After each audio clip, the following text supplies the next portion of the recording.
one sec. Yeah, we live. We live.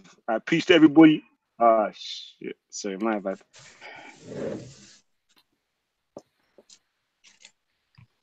Peace to everybody who's watching. We got like 2 people watching right now still. Mic check in that case. Can you hear me still? Yeah. Can hear you still. Right, good. Yeah. As the title suggests for everybody that's looked in, we got Haiku in the building. Pick up Haiku. Yeah. Yo, Haiku. Yeah. Yeah. I was just hailing man up still, letting the people know that you're here still. But yeah, the title of this show is the current state of Brexit. That's a political discussion in general as well. But yeah, we got Haiku, Ralph, Ziriab Jamal, and Dan on the show today still. So we're just gonna get straight into it, man. Ralph. Runner. Yo, what you saying, Ralph? You there? Hey, sorry about that. I just closed the door. So. Okay. Yeah, you was down there today. There was one protest outside Parliament. Yeah, I went down to meet some friends and stuff, and just to gauge the zeitgeist. And it looks like the country has never been more polarized than ever before. So it was almost the same number of people on both sides, and I didn't see a single bridging conversation. So the first observation is like it's perfectly balanced. So, lots of screaming, lots of rhetoric, and I didn't see a single person change their mind. So. Okay, so yeah, so give us the details though, man. What actually was happening down there? Like, why was everybody there? I think everyone's there because today is the next series of votes in Parliament that just happened. I was just watching the live stream from Parliament. So the no deal reject was by 380 to 310 votes. So the House of Parliament have said, they ideally would like to leave the no deal, but it's not legally binding. So theoretically, technically, we still walk away, right? So. Say that again. So the no deal is not legally binding. No, the MPs have no legal binding. The sets of laws are just for them to be able to state their opinion, to shape the views. Okay. But legally, there's no implication on we've signed the exit treaty, right? So what's due to be the likely outcome based upon the information that you know? I don't think anyone. I have no idea who could possibly predict what's going to happen. I mean, it could be pitchforks to Parliament, or it could be we stay in the process for another 50 years, or we all join the EU tomorrow. I don't think anyone has the forecasts. Anyone who tells you things he knows is just prompting. We got a political expert right here, right now, still. So, what are you saying, Haiku? You want to jump in and give your opinion? I mean, speculating on what's going to happen, I would guess that I don't have to be a great. I mean, the problem is we're going to be covering the same territory that all the news media are covering. Because what is there really to say about Brexit? It's been the people have been blabbering on about it for 2 years. The society, as Ralph has correctly said, is completely polarised around the issue. I think, in actual fact, it's a larger misnomer. The divisions in society are not really based around Brexit. They just happen to have catalysed around that. The Brexit issues conceal behind it a number of contradictory positions and viewpoints. People who advocate for Brexit hold a number of contradictory viewpoints. People who advocate Remain hold a number of contradictory viewpoints as well. The consequence of that is, because it appears to be some sort of nationalistic and a debate that's engaged the whole population in some way or other, either pro or anti, it's fostered a rigidity in thinking that manifests itself as these, what I think are, to be quite honest with you, bizarre goings on, both inside and outside Parliament. I mean, families arguing about stuff that they've got no control over whatsoever, zero control. And the fact that a parliamentary system has no control either is indicative of the crisis of the system itself, of the social, political, and economic system. Yeah, I heard you say one time on one of your speeches that everyone's got the illusion of choice in the matter of political power, like in regards to the Brexit thing. Like, yeah, all they told us is that we can vote whether to stay or leave, but the actual terms and conditions, we had no part in that.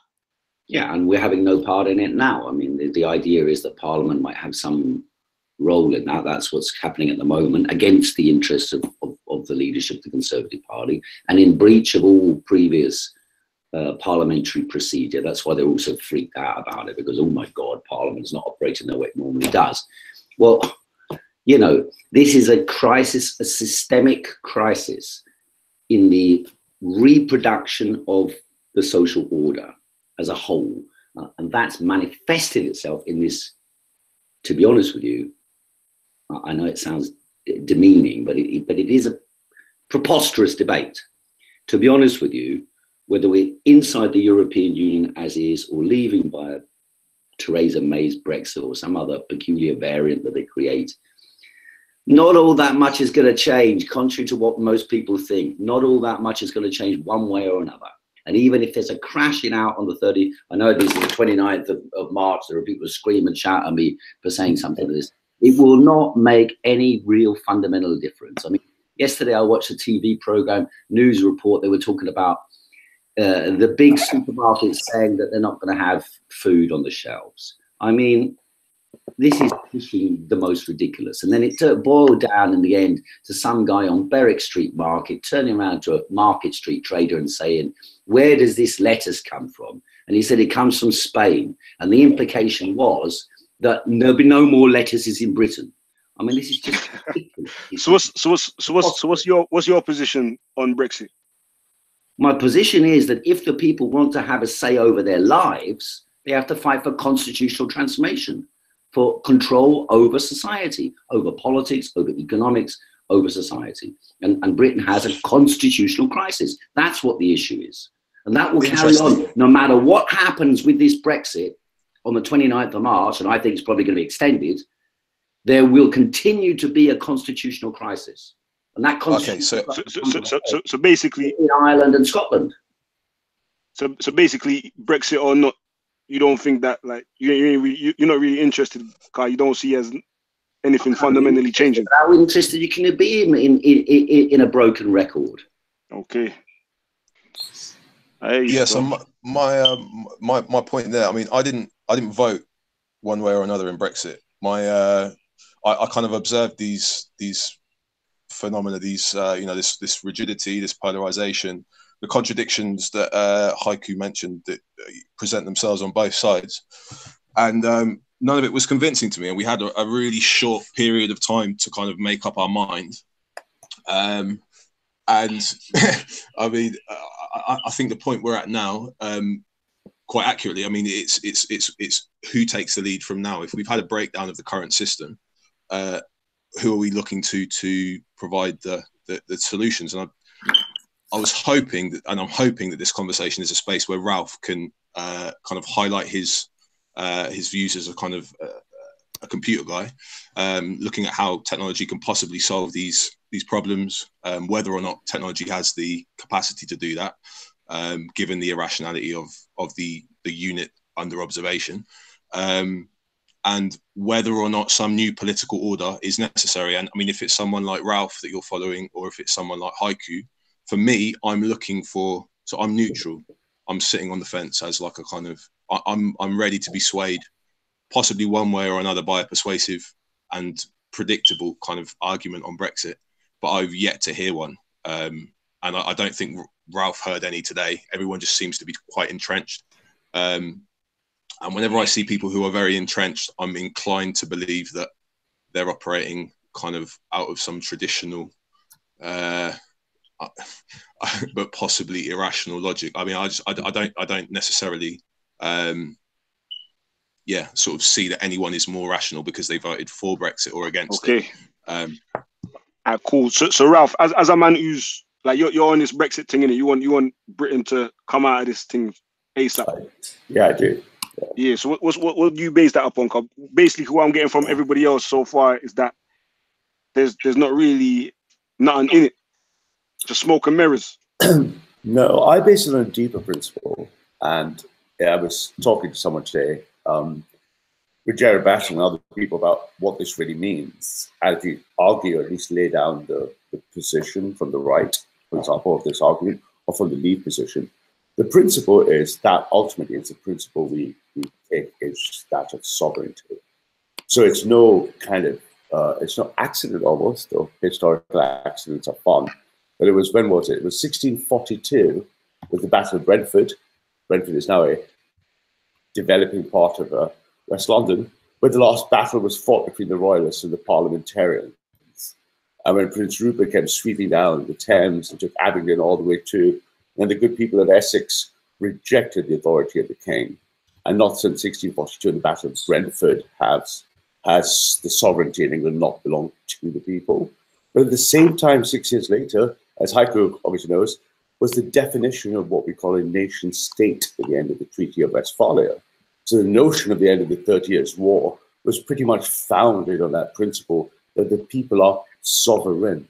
So despite things like racism, xenophobia, etc., the polls were crystal clear that at the tiniest of margins, the people picked governance and self-governance as the single reason that people voted leave.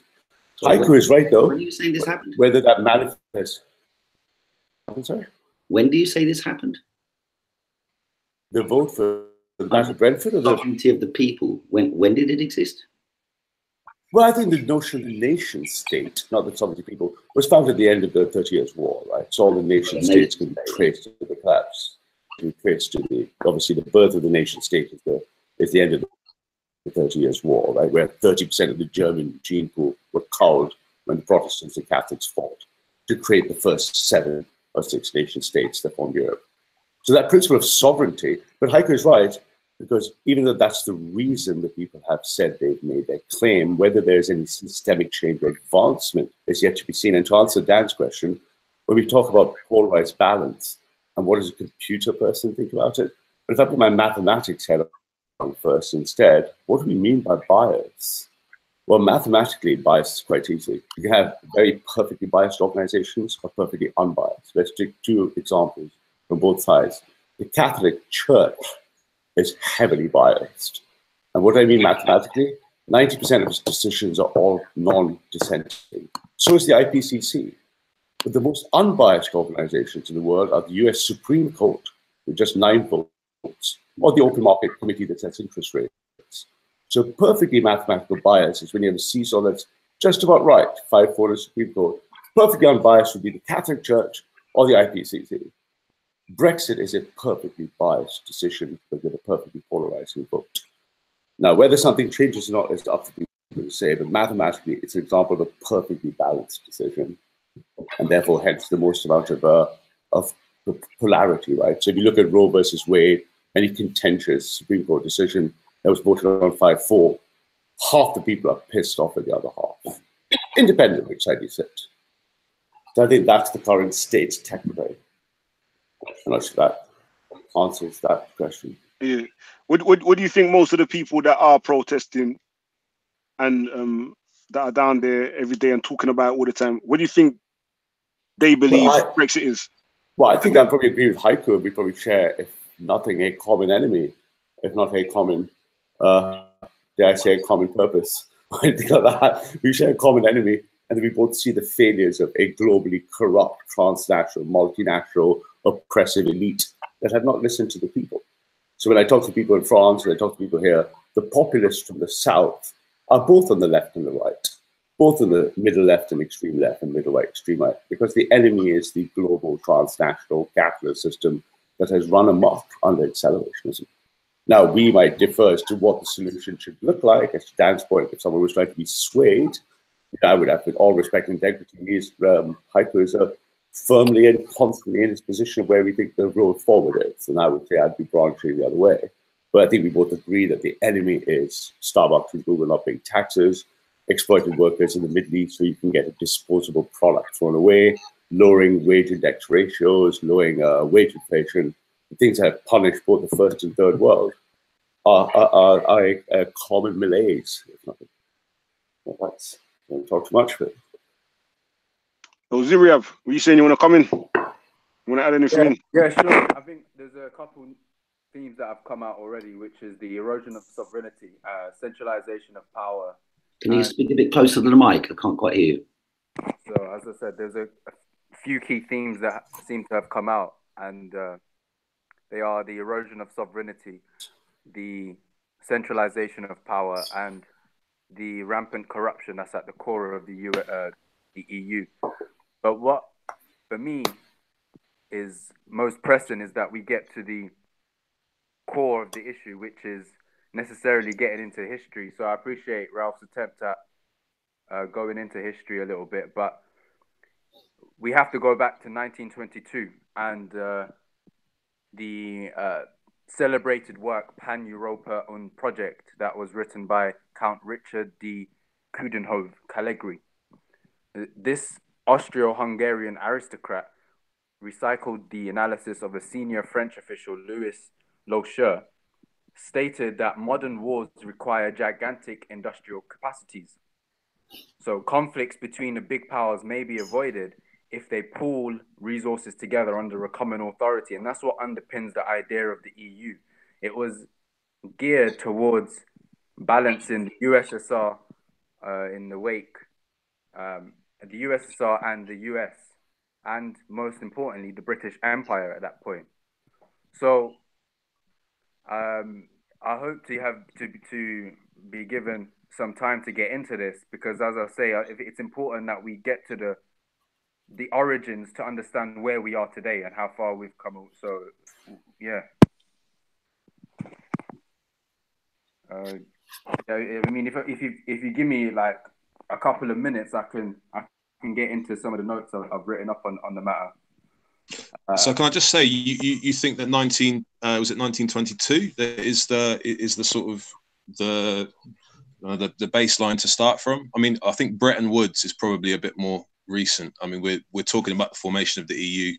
I think the post World War II frame of analysis is probably a bit more useful, but I don't know. If you can lay it out. I mean, I think a lot of this is going to come back to the post World War II problem of reorganization along certain political. I mean, that was essentially a binary experiment that may or may not have concluded. I mean, I don't know how. This is the Kalergi plan that you're referring to, right? Yeah, exactly. The Kalergi plan, as I said, was entitled Pan-Europa on Project, and that's easily accessible online. As I say, the aristocrat, Count Richard, utilized the analysis of a senior French official, Louis Loucheur. And he, as I said, intended to kind of pool resources under a common authority, hoping to prevent a war between Germany and France by placing German coal and French steel under the control of a binational authority. Extending this reasoning, but at the same time, weaving in the thinking of Giovanni Agnelli, European federalism was seen as an antidote to retributive nationalism. It was this same Caligari proposed something a little bit more radical, and that was the creation of the United States of Europe, which was based on the US model. It was precisely in this vein that he proposed to establish a powerful Europe, which would offset the USA and the USSR and the British Empire. So if you fast forward a little bit from 1922 to 1926, this same Caligari established an association, and it was called the Pan-European Union. This Pan-European Union then held a Congress at Vienna, which welcomed more than 2,000 delegates. The plan was to have peaceful cooperation between sovereign states. So this speaks to this issue of sovereignty, which has been the war cry of Brexiteers. And the intent was to oppose the fascist vision of Europe, integrated by force, where ethnic regions would be exalted and the nation states destroyed. This plan was supported by a whole host of intellectuals, including Albert Einstein and Sigmund Freud, Thomas Mann, and Rainer Marie Rilke. And it was in that Congress that Nobel Prize winner, artist Briand, was elected president of that union. So then if we fast forward to the 30s, artists Briand and Edward Herro carried out the plan at the political level to 26 states are contacted and form part of a federal European Union. Unfortunately for them, the initiatives just were too little too late, and were unable to withstand the Wall Street crash and the escalating dangers of rampant economic, what's the word I'm looking for? It's like, speculation. So yeah, I'll just leave that there, and then you guys can come back in, and I can carry on a bit later on if you want. I respect, bro.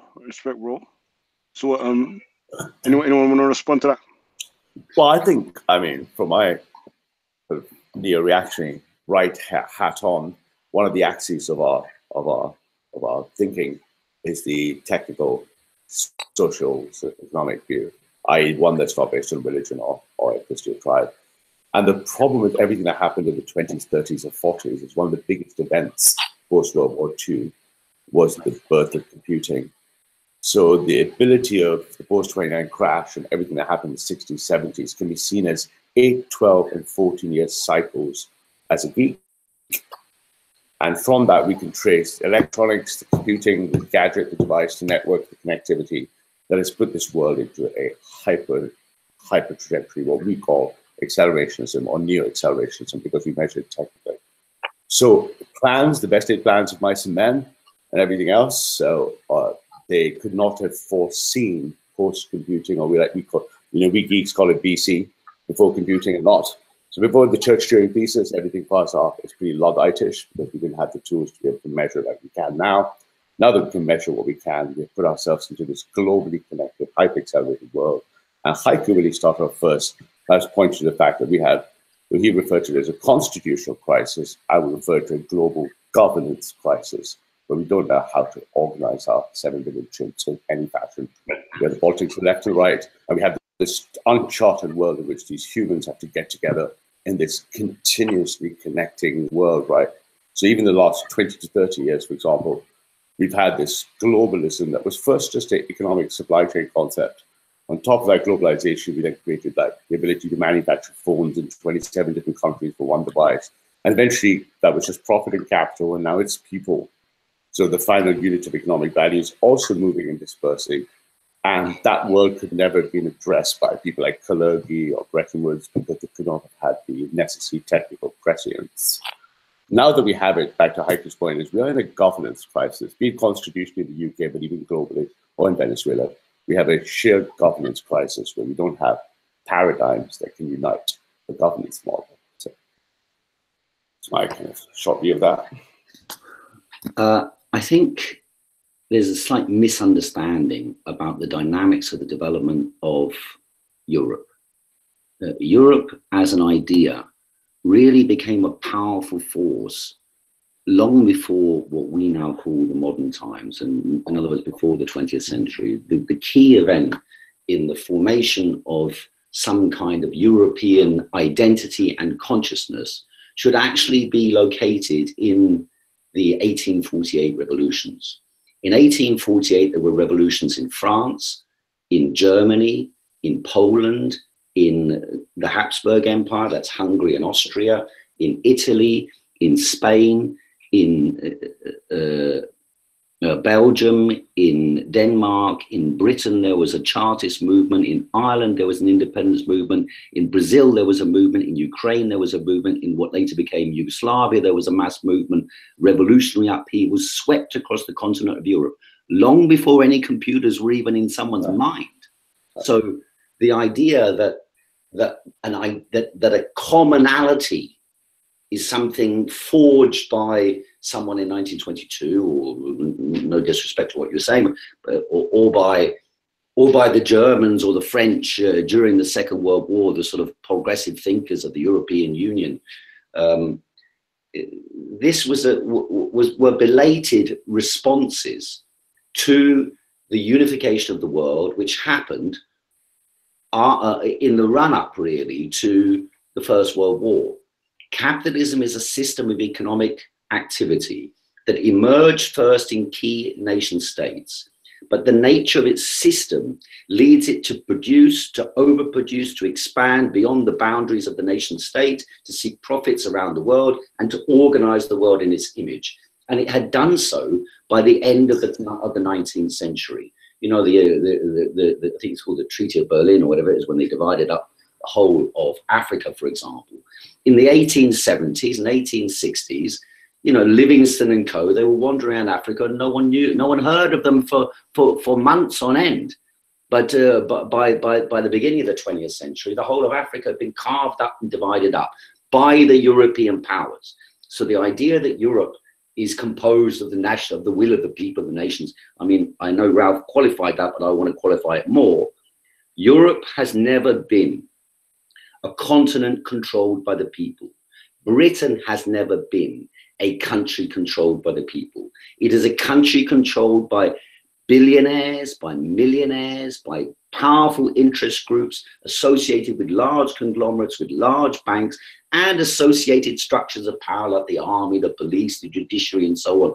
That's why we are all aghast at what's happened, or better said, the population is aghast at what happens in Parliament, because now suddenly they see this is a bunch of barristers discussing law with judges and better say with political figures who act like this whole apparatus of the whole judicial structure, and their internal debates are as boring as someone walking into the Royal Courts of Justice and listening to a discussion of a commercial dispute between one company and another. That's the type of issues that politics actually normally is engaged in, but most people don't realize it because it moves on from one subject to another and it has some minor impact upon human life. But this debate is a debate of representatives of the system of capitalism. I mean, there's a few who are outsiders, not many. They happen to be in the leadership of Labour Party at the moment, but it's still a few within the Labour Party, and therefore at least within the Parliamentary Party. And so the whole discussion and debate is structured around interest groups that hold power.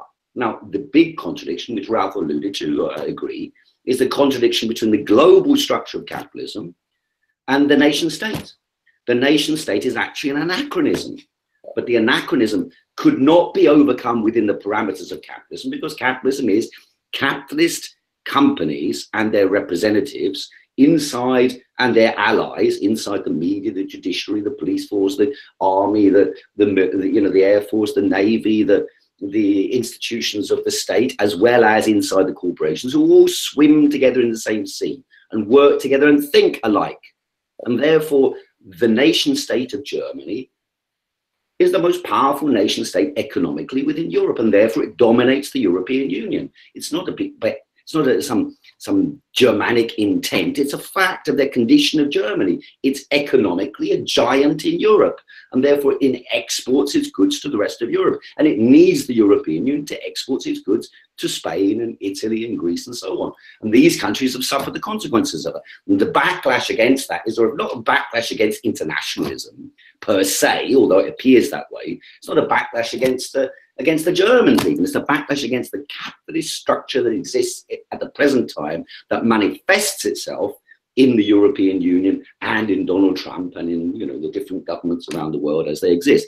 So the central question is always the question of the internal social and class relations around the world.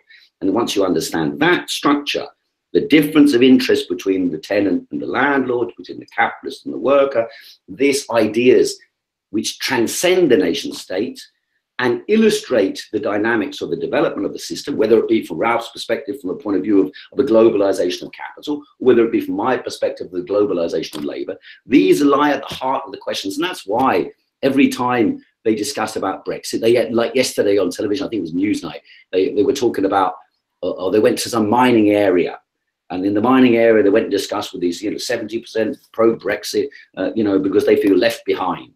Well, so it is the working classes in a certain area of the country where they've had perhaps a more homogeneous structure in the past, and then there's a lot of migrants come in, and this leads to a certain tension. And because people don't really have the means or the mechanisms or the structure of thinking being promoted that allows them to conceptualize an alternative to what they've got, they turn, sections of them turn towards the idea of Brexit. And in France, it's manifested in this yellow shirts movement, in a mass movement of the people, generally the middle class and more dispossessed, or better said, dispossessed middle classes, sections of more conservative layers of middle class, who are protesting because they don't have representation.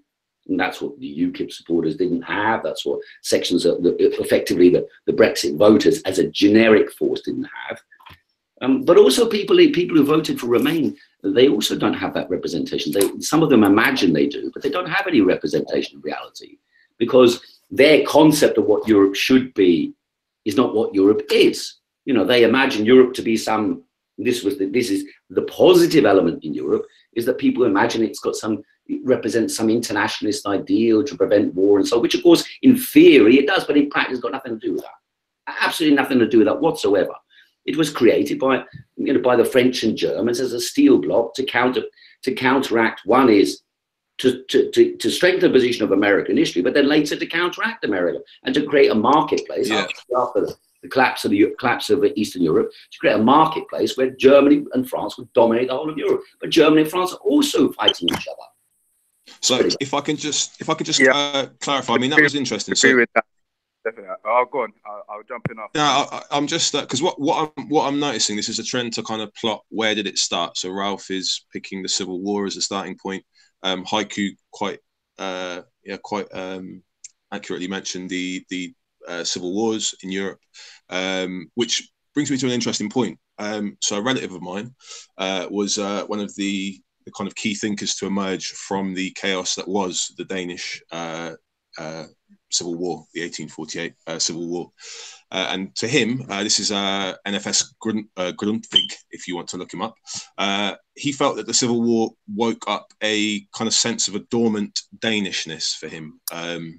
People were able to kind of, the meaning of what it was to be Danish was kind of clear and apparent. And I mean, I think that's probably what Ralph is referring to. You know, after the Civil War, it was quite clear and apparent that Oliver Cromwell had carved out this new system that was supposed to be a sort of remedy to the previous problems. I think, if you fought for your unit of definition to be understood by the surrounding nations, I think that means something. And, perhaps the Germanic core of Europe is undeniable. Everyone has defined themselves historically in opposition to this Germanic power. And before that, we were defining ourselves in opposition to, Britain anyway, was defining itself in opposition to Rome. I think there's this sort of ever-present constituent other, this need for an external other to, and I don't want to get sort of soft and liberal, but this is kind of what I'm picking out of this discussion. People have sort of fought for something, and difference has sort of highlighted the the sort of sense of what it means to be different or to be unique. People turning up in these northern towns from other places reinforces the sense of difference and sort of stimulates this question of what am I? What does it mean to be me in opposition to you? Whether that's you, an other, as an Islamic other, as a linguistic other, a cultural other, whatever it is. But the thing that I think Ralph alluded to was this this sort of accelerationism. Like how can these where are these accelerations? Because we accelerate to a point, and then I expect something is synthesized. Once we've sort of we've exhausted the other opportunities, the other possibilities. What's the outcome of all of this? And I think this is kind of what everyone wants to see. Like, the meaning of Europe clearly isn't universally understood. It means different things to different people. In Spain, there are quite intense conversations, given Spain's own political history with sort of anti-fascism and fascism, about what it means to be in Europe. And some people in Spain, anti-fascists, see the European Union as a fascist construction. And now you have people in the UK who are fighting anti-fascists, despite the fact that an anti-fascist means something different in Spain and is more closely aligned with their own politics. So whether the yellow vests are fascist, anti-fascist, I mean, we're still seeing a reaction against the system, and and this also kind of goes back to what, I mean, Ralph's mentioned this guy Gödel before at the corner. And Gödel was a mathematician. I'm probably going to bastardize this because I'm a simpleton social scientist. But Gödel stated that essentially no formal system can validate itself. It's kind of a mathematical equivalent of the statement, this statement is a lie. So kind of with that said, you know, if civilization is premised on this idea that the system can and will look after the units of the system, that is then the consistency of the system is constantly at question. We constantly need to check the system to see that it's operating for the best of all of us, with our multitude of different needs. And, you know, I don't know, this is kind of that. I think that's kind of the boundary of my point. But the interesting thing about Ralph's politics, I feel that he has some sort of vision for the society, no matter what happens, no matter what level of decay, degradation we get to, bar, you know, nuclear holocaust and widespread, you know, destruction of our electronic devices because of EMP blasts or, you know, something like that. If he can somehow insulate himself from that, there could perhaps be a structure of society that's carved out of the chaos by the technology that exists now. I think this is kind of where Ralph is leaning to but I don't think computing and technology has proved its own utility. It isn't valid on its own, and it still needs users like us to interact and to be a part of the system, and to also question the validity of the system while we're participating in it, to have any sort of coherent progress, and whether that's progress, you know, in a sort of right-wing context, or a more Marxist sort of Haikunian, shall we say, context. I don't know. We could elaborate, but I'm interested. This is kind of where I'm feeling. And if I'm wrong, tell me. But where do we start? Are we starting? And where do we define nation? And once we've defined nation, we then move forward to this new definition of nation. So assuming all of that, this is what I'm saying. I think we can fast forward past Haiku's definition. We can fast forward definitely past Ralph's by default, and also past this Kalergi Plan 1922 point, bring it up to the modern times, and let's kind of talk about what nations meant after World War II, because let's not speed it up. Let's not get too historical. Let's just talk about. I think I think for most people, without getting too historical, relax. It's all right, man. You said what you've had to say. That's fine. Right, I'm going to state very clearly that I disagree with the Marxist analysis that was put forward by Haiku. Yeah, I'm going to state clearly that the romantic nationalism and the whole 1848 romantic,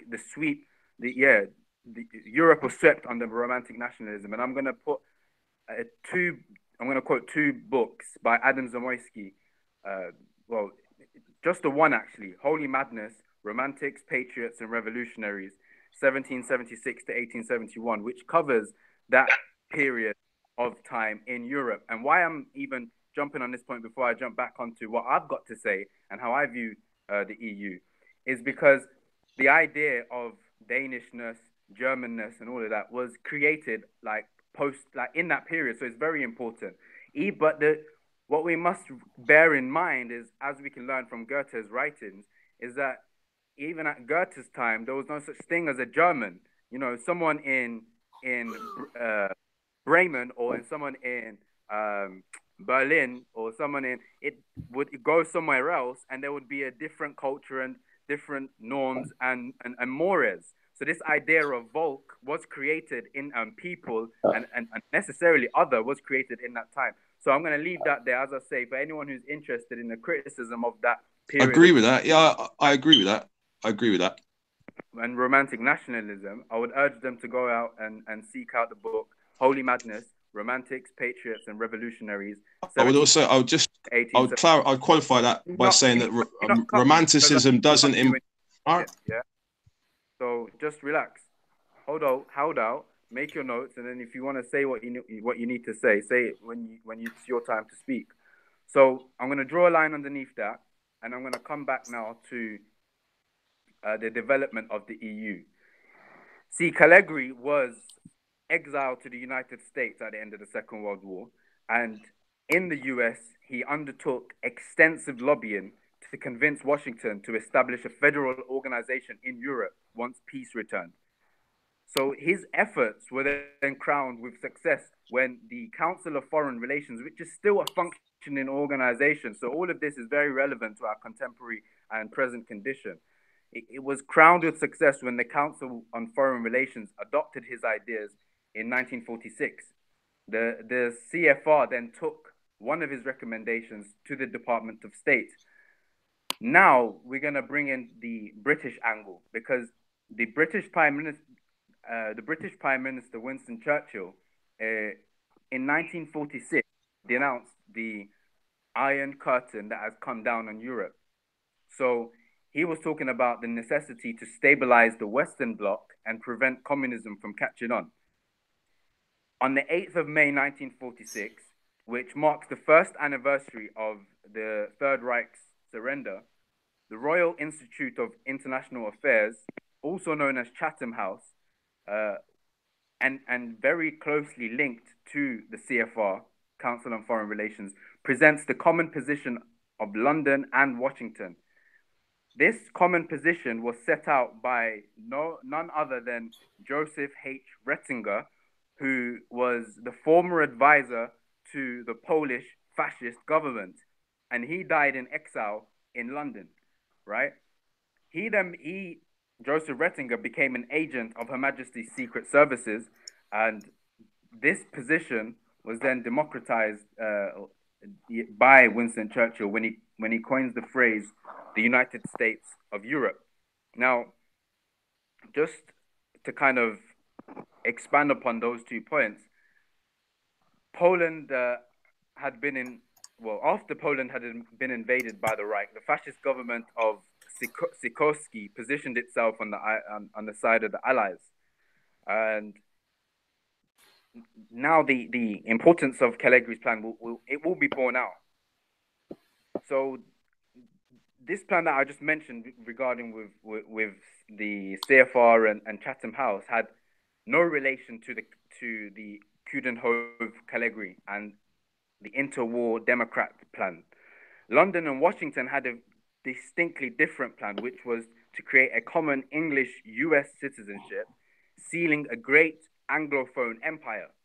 In this context, then, Europe would be a constellation of states invited to work together and shift some of their industrial resources to the jurisdiction of a supranational authority, which was broadly identifiable and structured along the lines of the Anglophone empire.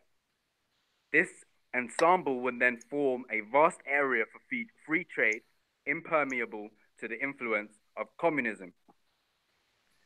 So the process continues. The British services established the Independent League for European Cooperation. Joseph Ratzinger is the Secretary General, and Belgian Prime Minister Paul van Zeeland is the President. The head office is set up in Brussels, and branches are set up in Germany and France, and also Italy, and also Netherlands, Luxembourg, and of course the United Kingdom. At the initiative of the US Ambassador Avril Harriman, another branch is then set up in the US by Russell Leffingwell. He's the president of, you guessed it, the Council on Foreign Relations.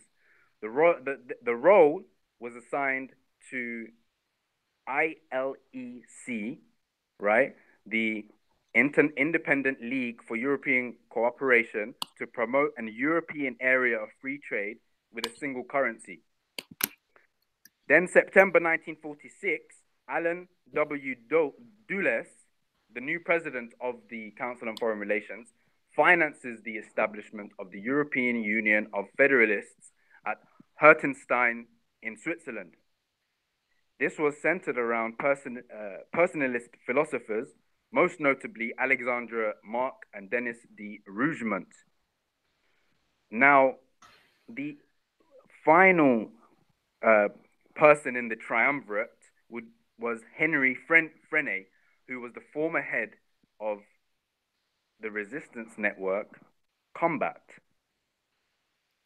Interestingly, the same Alan Dulles from 1943 had financed the Combat network to sabotage the efforts of Jean Moulin, who had excluded the pro-Francos, and that speaks to Spain, and included communists in the National Council of Resistance. The role assigned to Union of Federalists was to mobilize public opinion to accelerate integration, and that is to surrender state sovereignty. In 1947, Churchill established the Provisional United Europe Committee, and in March of 1947, at the initiative of Senator William Fulbright, the Senate and the House Representatives vote a motion to support the United States of Europe. Congress then asks the state beneficiaries of the Marshall Plan to undertake to participate in this United States. So in order to promote this idea amongst the US elites, the idea of Count Coudenhove-Caligari, Senator Fulbright establishes the Committee for a Free and United Europe with William Donovan and Alan Dulles. This marks the beginning of misunderstanding. Everyone's talking about the United States of Europe, but we don't have the same thing in mind. In July of the same year, 1947, the Council on Foreign Relations Journal publishes the anonymous article that is, in fact, authored by Ambassador George Kennan. In it, he describes the danger of the spread of communism and spells out the containment policy. The National Security Council outlines a strategy, and it's in two phases. The first is to form a federation of all the Western European states freed by the United Kingdom and the United States. The second of which consists in extracting the states of Central and Eastern Europe in the Soviet sphere at that point and adding them to the United States of Europe. And we see this through the expansion of NATO. And this is arguably the problem, or this is arguably the origin of the Ukraine crisis, right? I mean, I do want to just thread the idea, and then I'll open it back up. I'll pass the mic over. In 1948, in March 1948, the United Kingdom then signs a military cooperation treaty with France and the Belgians at Brussels, and this treaty establishes the Union of Western Europe. Churchill calls a paragovernmental conference at The Hague to combine the Pan-European Union, ILEC, the Union of Federalists, and many others. So from the 7th to the 10th of May, 800 personalities replied to his call and established the European Union, or the European movement, I should say. Duncan Sandys, Churchill's son-in-law, is elected the association's president, and Joseph Ratzinger is elected the Secretary General. The second phase that we mentioned, we have to bring in the personage of William Hayter, chairman of the Joint Committee on British Intelligence, and he puts in place a network of agents that remained in place behind the Iron Curtain. These stay-behinds, right, form the Assembly of Captive European Nations. Finally, Saint Siege invests in the anti-communist crusade, and Pi XIII hosts the Second Congress of the Union of European Federalists at Rome in September 1948.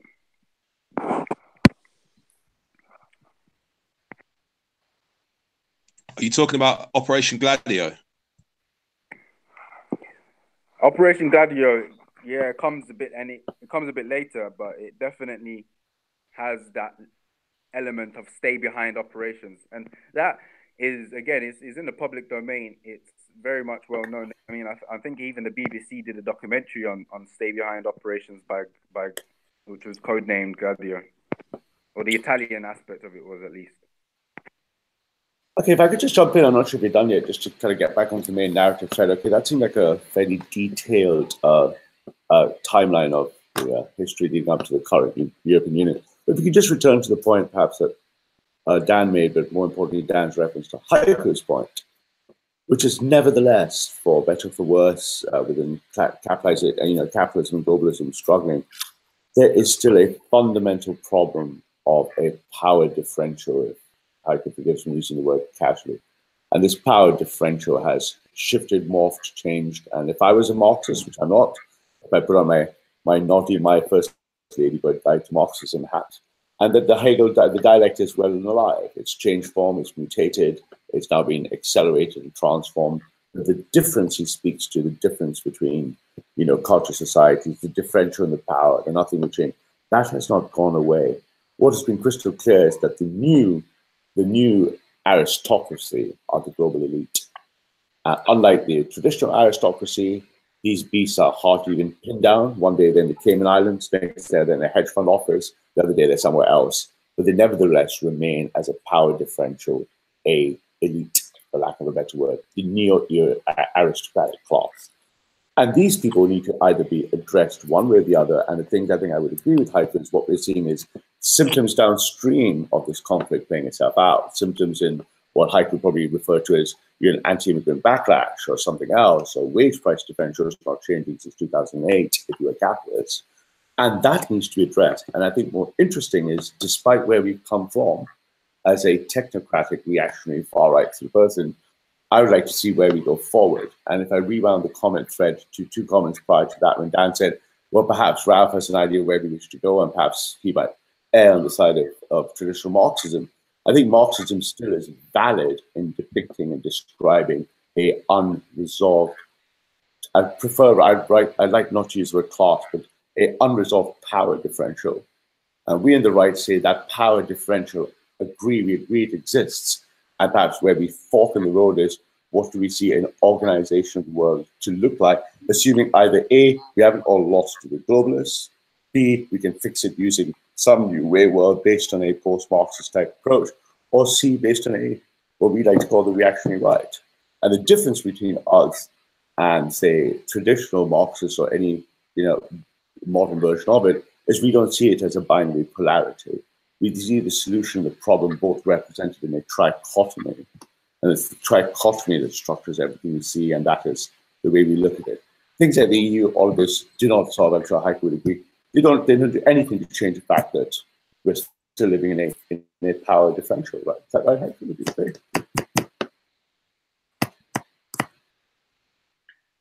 Yeah, I think, again, it's coming back to this question about reality and illusion. So Europe as a reality and Europe as an illusion, or as an ideal. Now, Europe as an ideal, I don't think there are many people who can really conflict with the idea that Europe, if it was united together and everyone lived together in peace and harmony, that it would be a wonderful thing for everybody. And in fact, if the whole of the world lived together in peace and harmony, it would be a wonderful thing for everybody. Then you look at how the world is actually organized, how Europe is actually organized, and how Britain is actually organized. Now, I'm going to go backwards again and explain to you the theoretical framework from which I analyze, or which basically the Marxist viewpoint that I take provides as a framework for understanding the dynamics of the development of the nation state under capitalism. And I'll do that just for the simple reason of explaining why the nation state was a progressive force and was promoted by capitalism. And thus you had these tendencies, these idealists. If you someone, like Dan mentioned something about some people during the events in Denmark and so on, idealists who were seeking during the 1848 revolutions to establish the nation state. The point was, even then, funnily enough, that the movement to fight to establish the nation state, which existed in Germany and in Italy, to unify the nation into a single nation state. I mean, Germany did exist as a concept beforehand, and the Germanic people existed, but it wasn't Germany as a nation state. Germany as a nation state came out of Prussia defeating France in 1870, and then the Paris Commune emerged out of that. So in 1848, Marx argued that communism would come after the democratic revolution. And he was an advocate of the democratic revolution. He wanted the German nation state to unite. He wanted the capitalists to take power, because once they took power, they could establish, break down 4 things. And I'm going to categorize them roughly for you, just so you understand where the concept comes from. The feudal system, in other words, the system of the rule of the kings and the princes, the landlords and the military and the church, controlled nearly every country in Europe in 1848.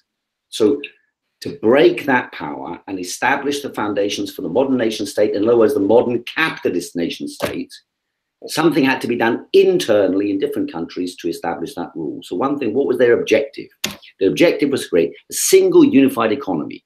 So rather than having like tariffs at every single entry of the town, you know, toll gates in every town, barriers in every town, different taxes in every town, and so on, they would unify the country into a single nation and have a single currency and a single government. And that single government should not be run by a king or a prince, but instead should be run by the people, should be, in other words, elected somehow by the middle classes, the property owners, and that would create some assembly, and that assembly would represent the interests of business. It would break the power of the church, break the power of the military, break the power of the old feudal landowners, and establish democratic systems. So these sort of are the preconditions of capitalism.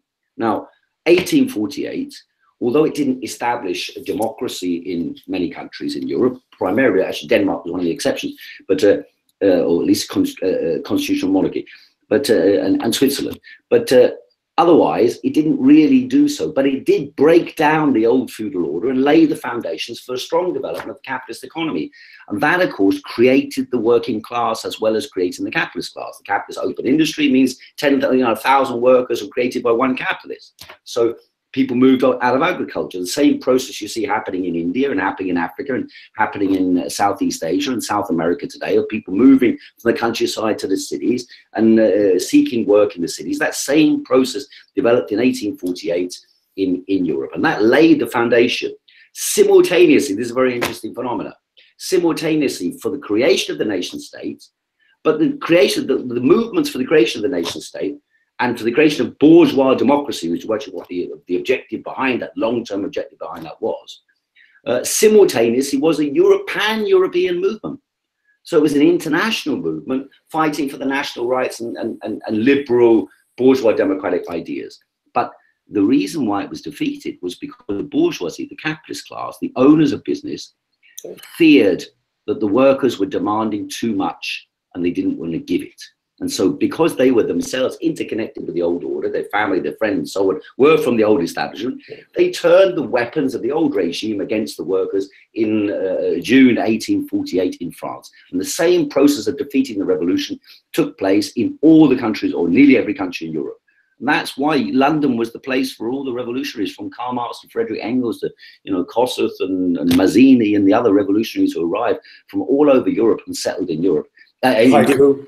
Because I'll just finish at one point, was because of the defeat of the 1848 revolutions. Now, then the question comes, in order to establish the nation state, you had to have a pan-European movement.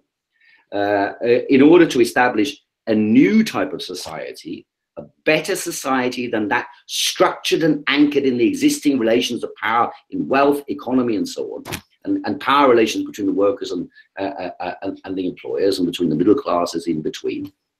In order to establish a new society, you had to overthrow, uproot the core structure, just the same as that uprooting of feudalism had to take place in 1848 and thereafter. So the uprooting of capitalism, by that I mean the large banks, the large industries, and the monopolistic structures, that had to take place on an international scale. And so the idea always was proposed, and I still support that idea, it's not just for Europe, of a socialist United States of Europe. So a United States of Europe, but based on social interests of the masses. Now, many people thought this, you know, I'll cut short on that, but many people argue for this at the time of the Russian Revolution. And the Russian Revolution, despite its defeat and its setbacks, was the product itself of the system of capitalism that had given rise to the First World War. The First World War was the next global or international movement. 1848, the first pan-European movement, and the next international movement was the First World War, capitalism struggling to divide the world in its own interests. And that's why the era of revolutions began. And I believe that era of revolutions and wars has not ended. Right, so I left off at 1948, and I want to pick back up at 1949, and I'm going to bring it up to 1954, which you'll see the significance of it, because I'm not one of those people who like to utilize fringe theories or anything like that. I just like to follow the political and historical development of whatever it is we're analyzing. And right now we're analyzing the European Union, and then obviously we're going to bring it up to the contemporary, to our time right now, and mention I have something in mind to talk about when it comes to the contemporary kind of perspective. So the American Committee for a United Europe, or the ACUE, was established on the 5th of January 1949 at the headquarters of the Woodrow Wilson Foundation at New York. Without much secrecy, its board of directors is a directory of the U.S. Secret Service. The president is one William J. Donovan, the former head of USSS, who became an advisor to the CIA. The vice president is Alan Dulles, who was the ex-USSS chair of the CFR and future director of the CIA. The executive director was one Thomas W. Braden, ex-USSS, future assistant director of the CIA, and also David Dubinsky, Arthur Goldberg, and Jay Loaveston. Obviously, all American patriots with no other affinities or allegiances. All three of these latter are responsible for covert operations of the AFL-CIO. And this kind of, I'm going to bring it straight back, but this speaks on the 1962 to 1979 AFL-CIO counterinsurgency, but I'm not going to go down that route right now. This committee has its first public meeting on the 29th of March 1949 in the presence of one Winston Churchill. It is a non-governmental window of the CIA that, on a purely formal basis, undertakes public activity. Its real purpose, however, is to secretly finance all the European federal associations. In his inaugural speech and welcoming the spokesman of the ACEN, Churchill declares, "It is not possible to have sustainable peace while 10 Eastern European capitals are in the hands of communist governments of the Soviets. We have relations with these nations beyond the Iron Curtain. They have sent their delegates to our meeting, and we know their feelings on how much they wish to be part of a new united Europe. Therefore, our goal and ideal must fall no shorter than uniting Europe, the whole of Europe." In April of that same year, the United States, the United Kingdom, Canada, and France signed the North Atlantic Alliance, otherwise known as NATO. The ACUE finances the preparatory meeting for the Treaty of Westminster, which was on the 5th of May 1949, establishing an organization aimed at defining and expanding the norms of government of the free world, the Council of Europe. The Belgian Prime Minister, Paul-Henri Spaak, was elected its president. In August of 1949, and as a shock perhaps to President Truman, the Soviet Union exploded its first nuclear bomb. This definitely entrenched President Truman to thinking that the USSR intended to use force to expand communism. As such, General George Kennan was replaced by his second in command, Paul Nitz. After this point, the world was split into the bipolar world order that we know of. This hopefully will put into perspective the so-called special relationship with London and Washington, and consequently destines the United Kingdom to fall from its pedestal and to form part of Europe. right? The British Empire was no more. The ACUE decides to re-seize direct control of the European movement. That is, by firing the British management. A crisis is skillfully organized. The French of the Union of Federalists protest about their non-representation in management and slam the door. And it's on this pretext that the ACUE stops financing the European movement. The president, Duncan Sandys, is forced to resign in March 1950. He's then replaced by the Belgian Spaak, who relocates the headquarters from London to Brussels. Another Belgian, Baron Boel, becomes treasurer. On the 8th of May 1950, on the 5th anniversary of the capitulation of the Third Reich, the French Minister of Foreign Affairs, Robert Schuman, proposes to implement the plan of Louis Blücher and Richard de Coudenhove-Caligari and establish a European coal and steel community, which is oftentimes presented as the precursor to the EU. Schuman is a supernumerary member of Opus Dei. The secret Catholic Brotherhood rebranded him by erasing the memory of his participation in the cabinet of Philippe Pétain, who signed the Armistice of Dishonor.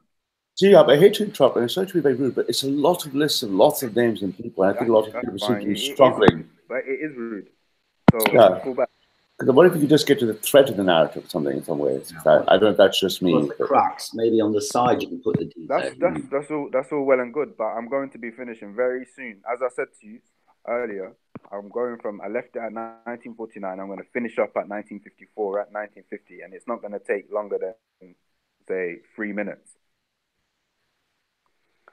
So, as I said, the fellow Schuman is a member of Opus Dei, the secret Catholic Brotherhood, who attempted to rebrand him and erase the memory of his participation in the cabinet of Philippe Pétain, who signed the Armistice of Dishonor. In New York, Alan Dulles organizes a press conference during which he makes public a list of 118 eminent US personalities, members of ACUE, who support the Schuman Plan.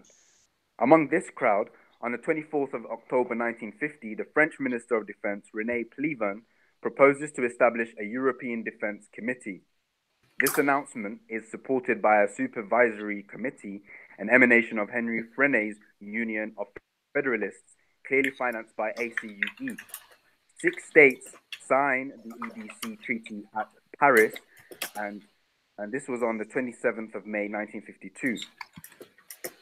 In contrast to Benelux, the Council of Europe and the ECSC, the EDC is not an old project of the Europeans, but a structure supported by Washington.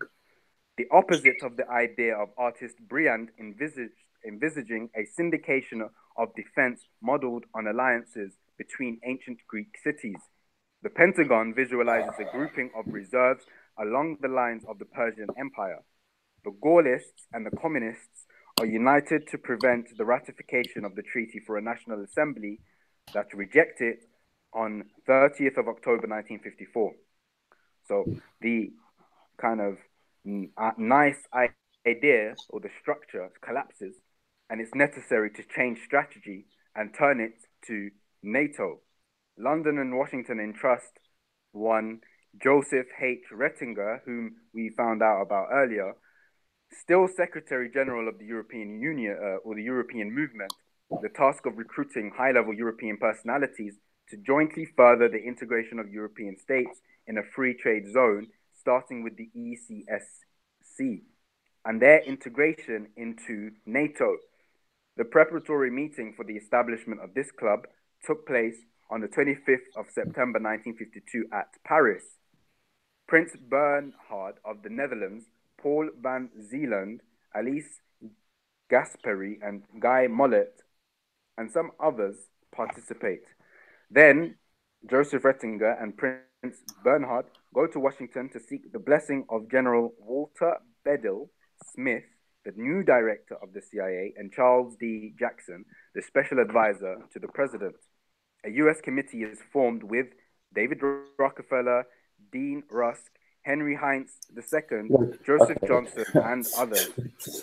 The first meeting then took place from the 29th to the 31st of May at the Bilderberg Hotel in the Netherlands of that same year.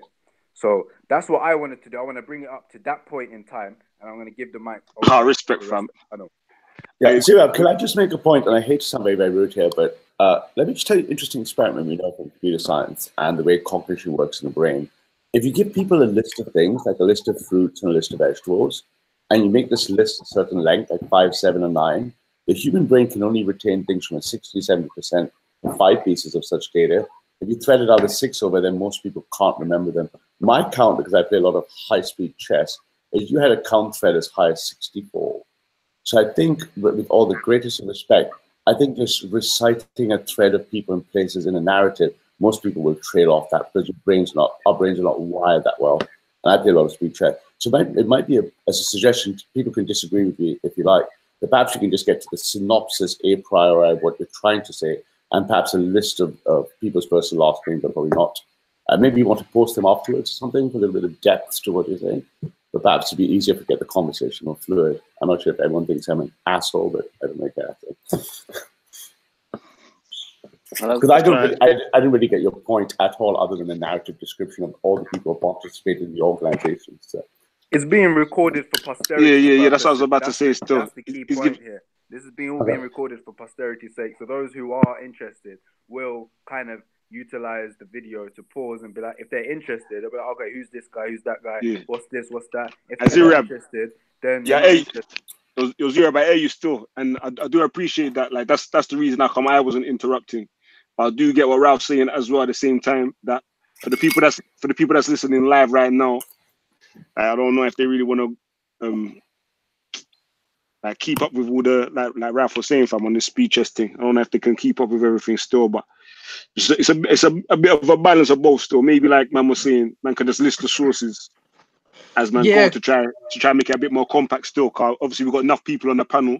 Want to get everybody. Like, everybody can't take that same amount of time to get through what they want to express. You get me? But your channel's big in like for doing that. You get me? Like man can go on your channel and find like well detailed, documented information about whatever subject it is you're talking about. You get me?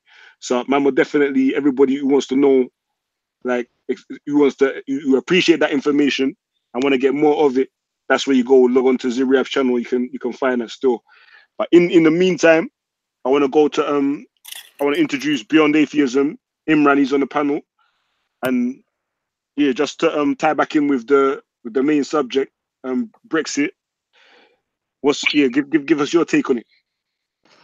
Yeah, thanks, Leon. I just came in when Ziria was talking, so I missed the introduction, so I don't really know, but I can see what it says, the current state of historic lead up to Brexit. I just history. I think maybe.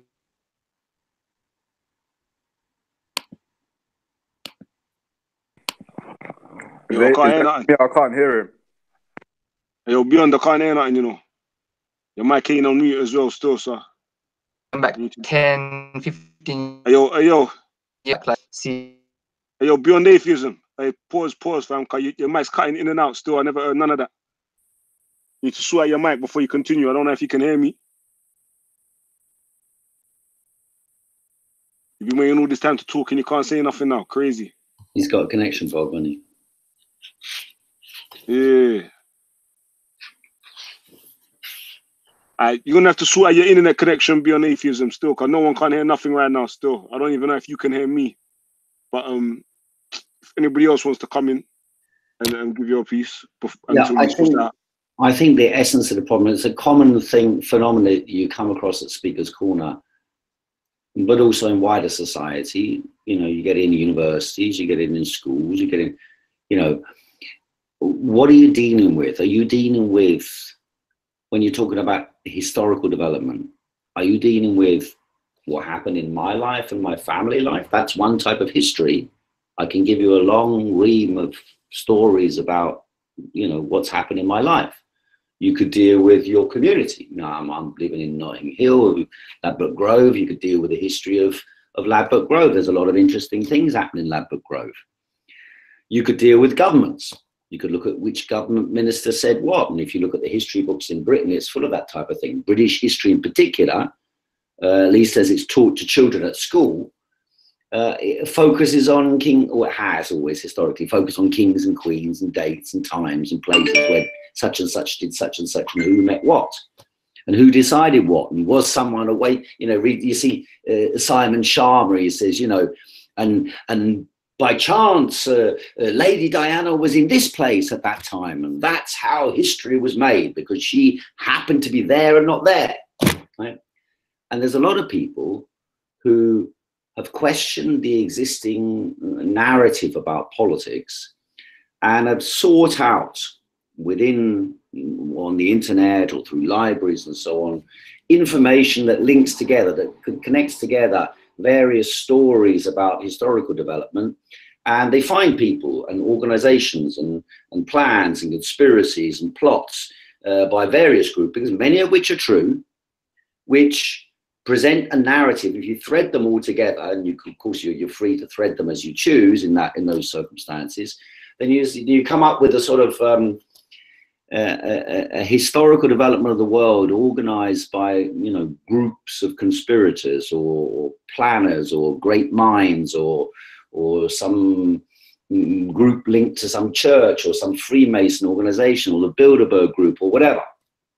Now, in many circumstances, there will be conspiracies that you can thread back together in various themes. I mean, everyone, one guy runs a fish and chip shop, and the guy next to him doesn't want the fish and chip shop because he's already got a fish and chip shop. Well, he's going to conspire against him in one way or another. He might know the tax man who can harass him. He might call the, social services because someone next door is, employing illegal labor and that sort of thing. So there will be conspiracies take place in the world. The question is, beyond that, how do large numbers of people, how do the macro level, something you can't grasp yourself, you can't see it in your personal, you can just about discern it, but you won't normally you'll just see your personal, family, friends, contact, then the political process happening at a distance from you. And so threading that together into a universalist, if you like, narrative, and I think that's a valid method to use, and that's part of my own analysis. You have to have some method for understanding historical development so that you can locate these events that happen in history and find a connection between them, which is not just a personal view of one person or another, or conspiring by one person or another, but explains the differences between the conspiracy in 2010 or in 2019 and the conspiracy in 500 BC. Because I mean, many people, for example, a lot of people believe in the September 11th was a set-up job, insider job. A lot of people say that. One time I was sort of up for that myself. But and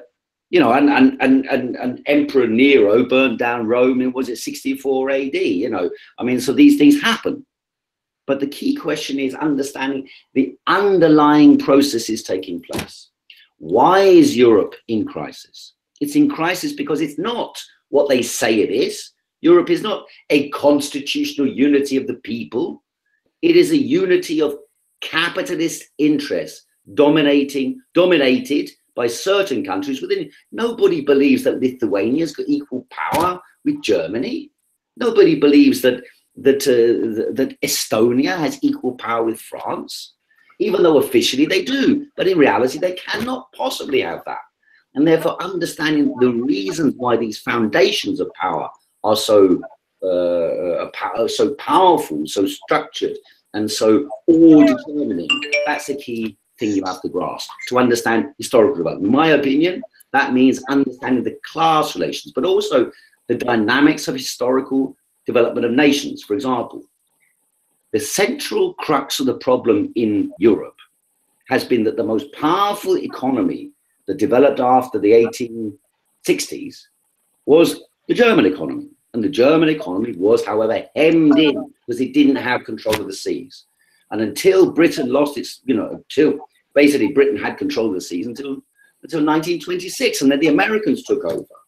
And the Germans were unable to participate in the global subdivision of the colonies, and therefore the plunder of the colonies that enabled Britain to be so wealthy was excluded for Germany. They only had a couple of colonies in the world. The consequence of that was the only method by which Germany could expand as a nation state to increase its power and increase its markets and challenge Britain, which was its direct economic competitor, was to conquer Europe. And that meant either moving to the west or moving to the east. Historically, the big question has always been, when will Russia and Germany unite together and create a force, utilizing the resources of the whole of Russia, the natural resources of Russia, and the people of Russia, and the technology and scientific acumen of the Germans? And that tendency is a general threat. That is ultimately what the Americans are really interested in trying to prevent. They know that the process of degeneration of the European Union is in throes. There will be a breakdown of the European Union, regardless of Brexit. Germany and France will eventually fall out with each other. They have different interests, pulling in different directions. The other nation states in Europe will pull apart. So the idea that Europe is about to form some supra-political entity that's going to have a giant army that's going to challenge America is nonsense. It's historically unfounded. It's complete nonsense. But people peddle this because it serves their political interests. And to Heiko, if I could jump in there, I almost couldn't but agree with you more. And I think deep down inside, lots of things change, lots of corpuscular world events. And use 9/11, so I'll take as much time as I possibly can. Our birth of our movement pretty much came around the time of 9/11, when a lot of us were looking at what are the deeper challenges. And we were coming from the Bay Area and mainly Cambridge, Massachusetts, and places where we were thinking, what is another way of looking at this problem if we put our geek hats on? And we obviously were split between pretty left-wing people and right-wing people, but our fundamental agreement was we would look at this technically. And we saw power, and we analyzed, Marxian stuff. So we basically ran reverse ontologies of Marx and everyone else into these models, and we looked at them, and we did the same thing to capitalism. And we looked at both capitalism, we looked at Marxism in its traditional purest forms, and we saw that both unconstrained were leading to a different form of totalitarian approach to power differentials that were not grounded in what we thought were either technically in the state of nature.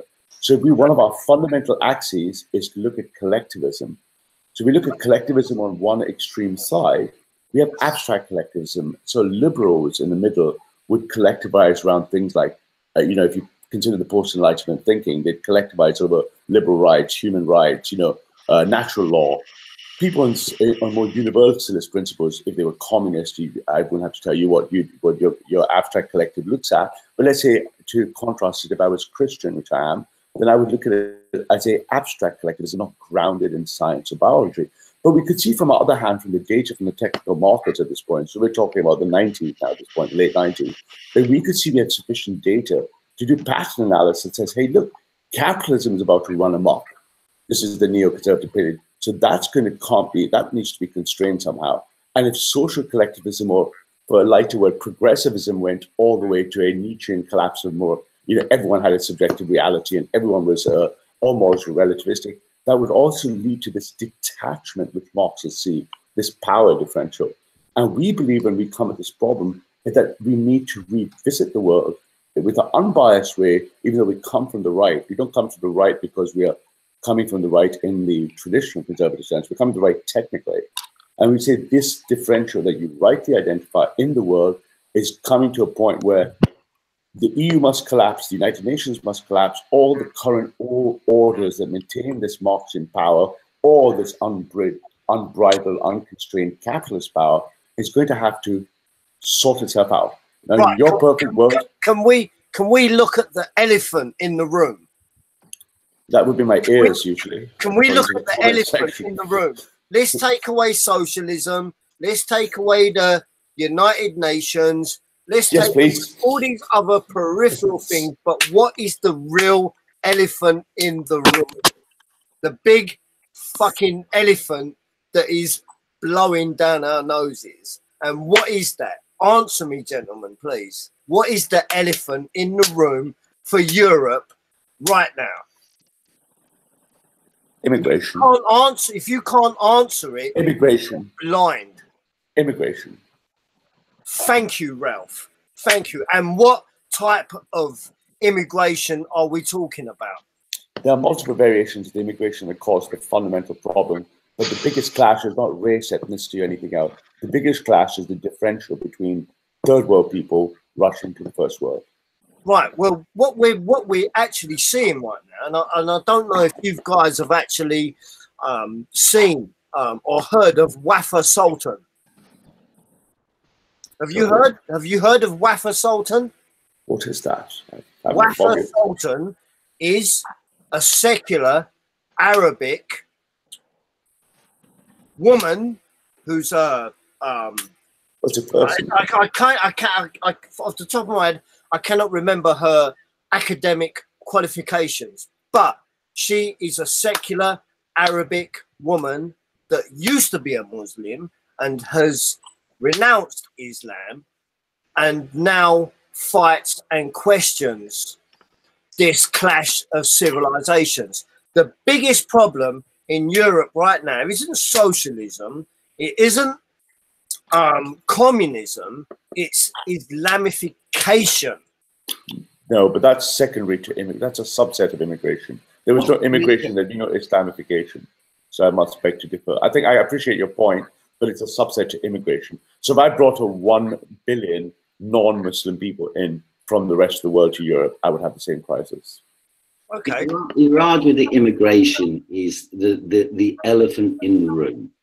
Immigration is an issue that people discuss when there's economic contraction and crisis. When there's economic expansion, everyone wants immigration, and there is no immigration without migration. Yeah, but the thing is, when you look at immigration, what is the cause of migration? Of a culture, of a civilization that actually goes against everything. What civilization? Well, we're talking about a clash of civilization. What civilization? Our civilization. Well, our civilization is somehow. Most of the people coming to Britain, or better said, the people you're probably worried about, leaving Syria, I'm not worried. I'm not worried North about Africa, or the Middle East on boats to come to Europe, risking their lives. Most of them are coming as a consequence of the imperial policies of countries, particularly Britain, but Britain and France and Italy historically, and the United States. But this is very modern. The processes of the driving migration, not immigration, migration from those countries is the fact that we immigrated, or better said, we migrated there with our weapons, our bombs, and our instruments of torture. These are facts. These are facts. Have a word with yourself, please, my friend. What do you think happened in Iraq then? Was that caused by? Why did we go to Iraq? Well, coming in, my friend. Let's talk about geopolitical events that have been acted out in the last sort of 20 decades, the last 2 decades. Yeah, right. Let's talk about it. Why did America and Britain go into Iraq? Why? It was nothing to do with weapons of mass destruction. That was just a fucking smokescreen. Right, the reason why America and Britain went into Iraq was a resource grab. Right, so in the year 2000. So what was the consequence for migration of Iraqis? Listen, I'm talking. Let me finish. In the year 2000, Saddam Hussein, changed the oil bursar from petrodollar to eurodollar. And where does 80% of Iraq's oil go? Where does it go? Answer me that question. Where does it go? I don't know now. 80%.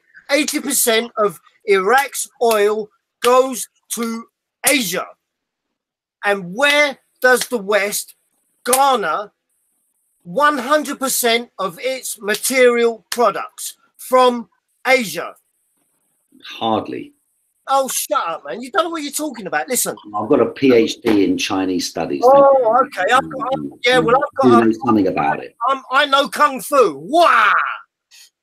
Okay, well, that notwithstanding, to jump in with the Hong Kong Fui moment, just to diffuse things for a moment. Try to keep the discussions respectable, Dom. Allow Kung Fu. Wow. Okay, so that allow the hype thing. When I hype things still.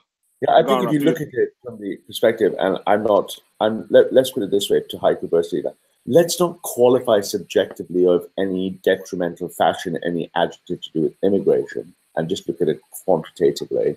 If you look at the quantitative graph of net migration to the UK from 1997 till today, you could put in a simple adage: Labour opened the door to punish the Conservatives with diversity, and the Conservatives kept the door to shove their pockets with money.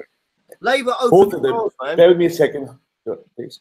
And so, if you look at that crisis, and Heiko is right in saying, if times were great and merry and there was plenty on the table for all, that would be great. But you and I both know, Heiko, since 2008 in quantitative easing, the third, I worked at, where was I, 2008? I was at JP Morgan when the Gordon Brown speech and everything happened about the 50% tax on the bankers, right, when we bailed out the banks.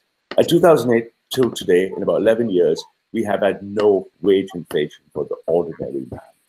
Quantitative easing took 1/3 of the capital out of the system and parked the way for the rich, just in case. No, but none of that's caused by migration.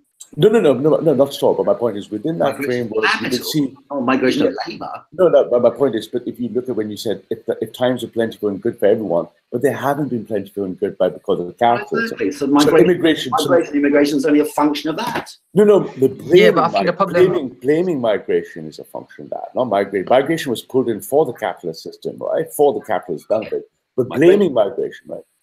So I think that problem, for example, to answer Hopsky's initial questions, I think we had this disruption of the movement of people that is causing Brexit, it is causing Trump, it is causing Salvini, it is causing the AFD, it is causing the SD, it is causing Bolsonaro, because we have this rush at capital. Mysticism. It's promoting mysticism. Mysticism, right? Okay. Mysticism. I just want to quickly jump in. Come on, man. Come on. How many? Migration is not based on facts. Right. We've had many immigrants from India that have come into this country. They've integrated. They've worked. They pay their taxes. Yeah, I know many Indians that work their asses off, and they are quite very honourable people. But then we have swaths of Islamic immigration into this country where these people do not integrate. Yeah, but it's got nothing to do with the EU, though, has it? I'm talking. Yeah, but you're talking off topic, bro. This is off topic. Get on the topic. Listen. I'm talking. Their religious indoctrination does not allow them to even be a part of us who are the kuffar. Yeah, and anyone that thinks that, we are walking blindly into Islamification and subjugation. Yeah, and if you can't actually sit there as an intelligent human being and understand the religious indoctrination of these people, if you can't see that, then you, my friend, are stupid. I just want to say that I think if you want to talk about the Islamic immigration, that's okay. Maybe you can go on like Raj's channel or come back another time, because I think today we're talking about the EU today. So maybe you want to stick on topic, because the Islamic immigration in the UK is not from the EU. There are 3 million Pakistani immigrants in this country. What's that going on with the EU though? Hey, yo, Hopsky, for real, you're doing the most right now. The title of the show is Brexit. This is what I'm saying, and this is what it's leading up to. Content, Leon, I understand what you're saying, but I'm getting to a point. It's not something that can just be elaborated on in a touch. It is something that needs to be discussed. It needs to be something that leads up to that point. It is something that leads up to why many people made the decision to leave the EU. And it's to do with the Muslims. Immigration. It's not just immigration. It is also the machinations of the European Union.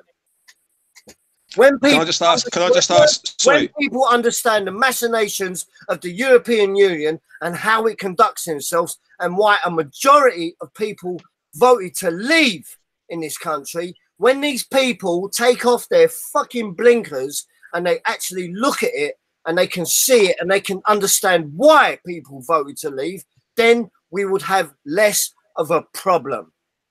Well, I think the issue is that you're representing a man in the street right now, yeah. Yeah, I think he is. I think that he's representing a lot of believers, and the problem is that, Yeah, big up Hopsky.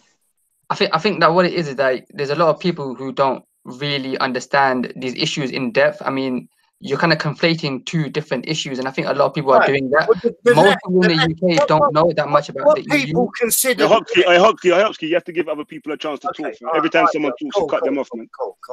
Yeah, I think Saad posted a message where he was saying it's to do with identity and stuff like that. And I think a lot of these sort of working class people, they see these immigrants, and a lot of them are Muslims, and they feel out of place in their own country. So they just, like, as a kind of protest vote, wanted to leave the EU.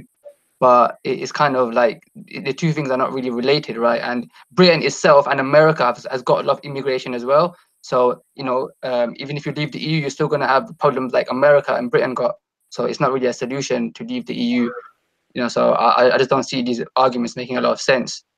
Well, let me just quickly, I'll take a very small amount of time to just see, let's sample the zeitgeist of my time today. I spent about 4 hours outside Parliament today. I spoke to lots of people I know from what we traditionally call the far right. I spoke to lots of people who are very firmly in the progressive camp, because I like to sample both views. I found consistently, to back Hopsey's point or not, that from the right camp, without a doubt, it wasn't black or brown people. It was Islamic immigration. That was the thing that was repeated the most. When I spoke to the progressives on the other side, it was the strength and defense for the Muslims that mattered to them. They considered Muslims not to be a threat, as I could be, to be a normal human being like any other human being, and welcome in the umbrella of European compassion. So both sides have a polarized view of Islam. One side is not just racist, it's specific to Hopsey's point, Islam. And the other side is saying Islam should not be treated as anything other than a normal humanity. So we have a clear polarization of Islam. And that point was pretty crystal today. So that was my... So you're saying that this is one of the major issues why people are all out there up in arms about Brexit? Islam is a polarizing concept with or without Brexit. Yeah, but I don't think that Islam is a big issue relating to Brexit. No, in terms of the people's perceptions. Yeah, I don't really think so, man. Like, it could be like an emotional thing that it kind of drove them related to other stuff, but I don't think it's the main reason. I think the main reason was probably like the Eastern European immigration, which was probably had a bigger effect on England than the Islamic immigration. That is a misconception. Can I just interrupt? I think that's I mean, I would say there's some bias in that position, Imran. A lot of bias.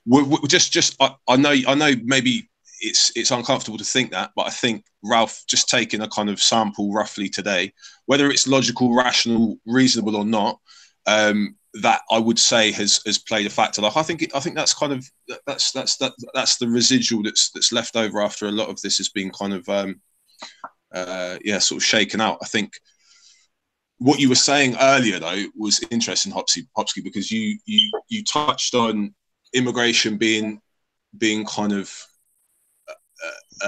a cause of the effect. I'm guessing you haven't really described the effect. Like, are you measuring like the EU and like the failure to kind of serve Britain in sort of economic terms? Did you get anything out of the EU economically? Like, what's the sort of net benefits? Like, what did you see with the benefits of the EU, the negatives of being within it? EU legislation has absolutely decimated the fishing industry in this country. It has decimated people's livelihoods, and through quotas. It's just we are being dictated. We are actually living our lives, from rules from unelected bureaucrats that most people don't even know the names of these people, and these people sit down in vast halls that are financed by us, the taxpayer, and I'm a taxpayer and I pay a lot of fucking tax every month. And these people dictate the way that we live our lives. And who are these people? I never voted for you. I don't even know your name. So what gives you the right to tell me how I should live my life? And once again, the EU legislation has absolutely decimated the fishing industry in this country. It has ruined people's livelihoods and their future prosperity. And the quicker we get away from this absolutely abhorrent union that is called the euro, and thank God this country never adopted the euro as its main currency, because as we all know, the sterling is the strongest currency on the planet. Yeah, you can laugh. You sit there and you laugh. It is. It's just a stupid assertion. It's going strong currency. What do you mean strong the strongest currency on the planet. Shut up with your PhD. Take it. It is valued against other currencies by a certain amount. Investing.com right now, and let's see what the strongest currency is on this planet, and it's the GBP. I should know. I traded fucking Forex. Move. Shut up, man. You don't know what you're talking about. No disrespect. Calm down, man. Calm down, man. Strongest currency. Nonsense. Shut up. Yo, Hopsky, calm down, man. You're too abusive with your language, man. Make your arguments. Make your arguments by all means. But you don't need to get into the schoolboy level. You know like that from it. Don't go nowhere. All right. This breaks down the conversation, man. I know you're emotional. Yeah, I'm not sure. I'm not sure what you mean by strongest. I'm looking at the most expensive currencies to date, and today apparently it's the Kuwaiti dinar. Second is the Bahraini dinar, and third is the Omani rial. So, and then we've got the Jordan dinar, and pound sterling is fifth apparently. Yeah, that's 126 USD for pound sterling, and well, it's been a few months. $3. Is that what you mean? Currency is measured against the dollar. But the GBP is the most versatile, survivable currency on any Forex pairs in the world. Cryptocurrency. Yeah, crypto. Versatility would probably be the realm of Ralph. I don't really understand what is this pound nationalism, is it, or what is it? I mean, well, why do you think this country was so stupid? What do you mean this country? Why did we? Well, tell me something. What do you mean by this country? You were telling us about. Just one second. You were speaking for a while. I haven't told you. Why, when the euro was introduced in the year 2000, didn't the United Kingdom adopt it as its main currency? Because, tell me why.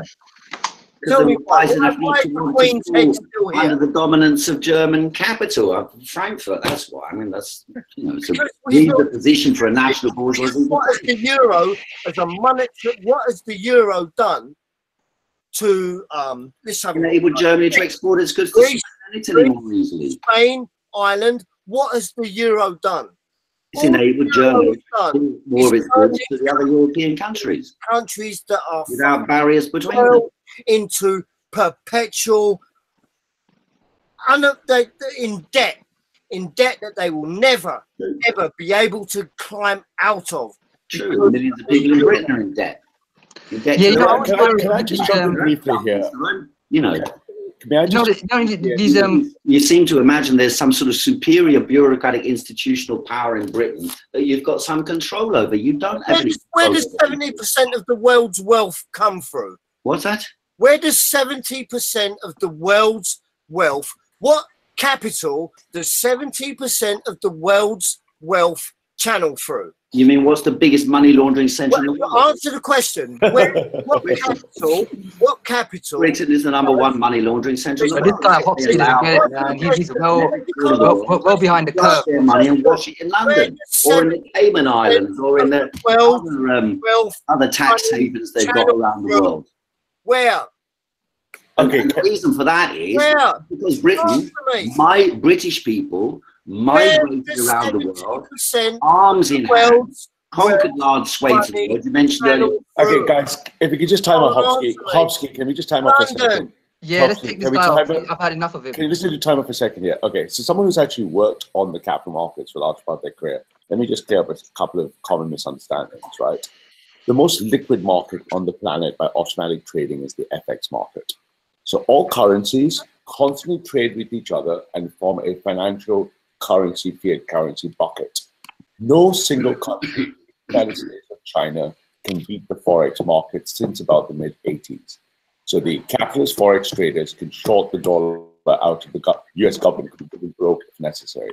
So let's separate a couple of things. First of all, there is a currency that is no longer one over the other as measured against a gold standard. It is a liquid, pure FX market. And the wealth that we're speaking about, the assets under management, putting it briefly, they sit firmly in the hands of the global elite who move that money, follow the sound, run the world 24 hours a day, away from the poor and into the rich. And it is not a specific currency, except for esoteric edge cases. Political governments can create fiscal policies, and the strongest capitalist countries will set their interest rates or their FX rates, which are pegged off interest rate. But that capital is now a single global ubiquitous fiat currency. It is separate from the issue of global exploding debt. That is a crisis of capitalism that is going to hit, if not the next generation, the 1+. So there's a debt that's just skyrocketing up, and there's a global FX.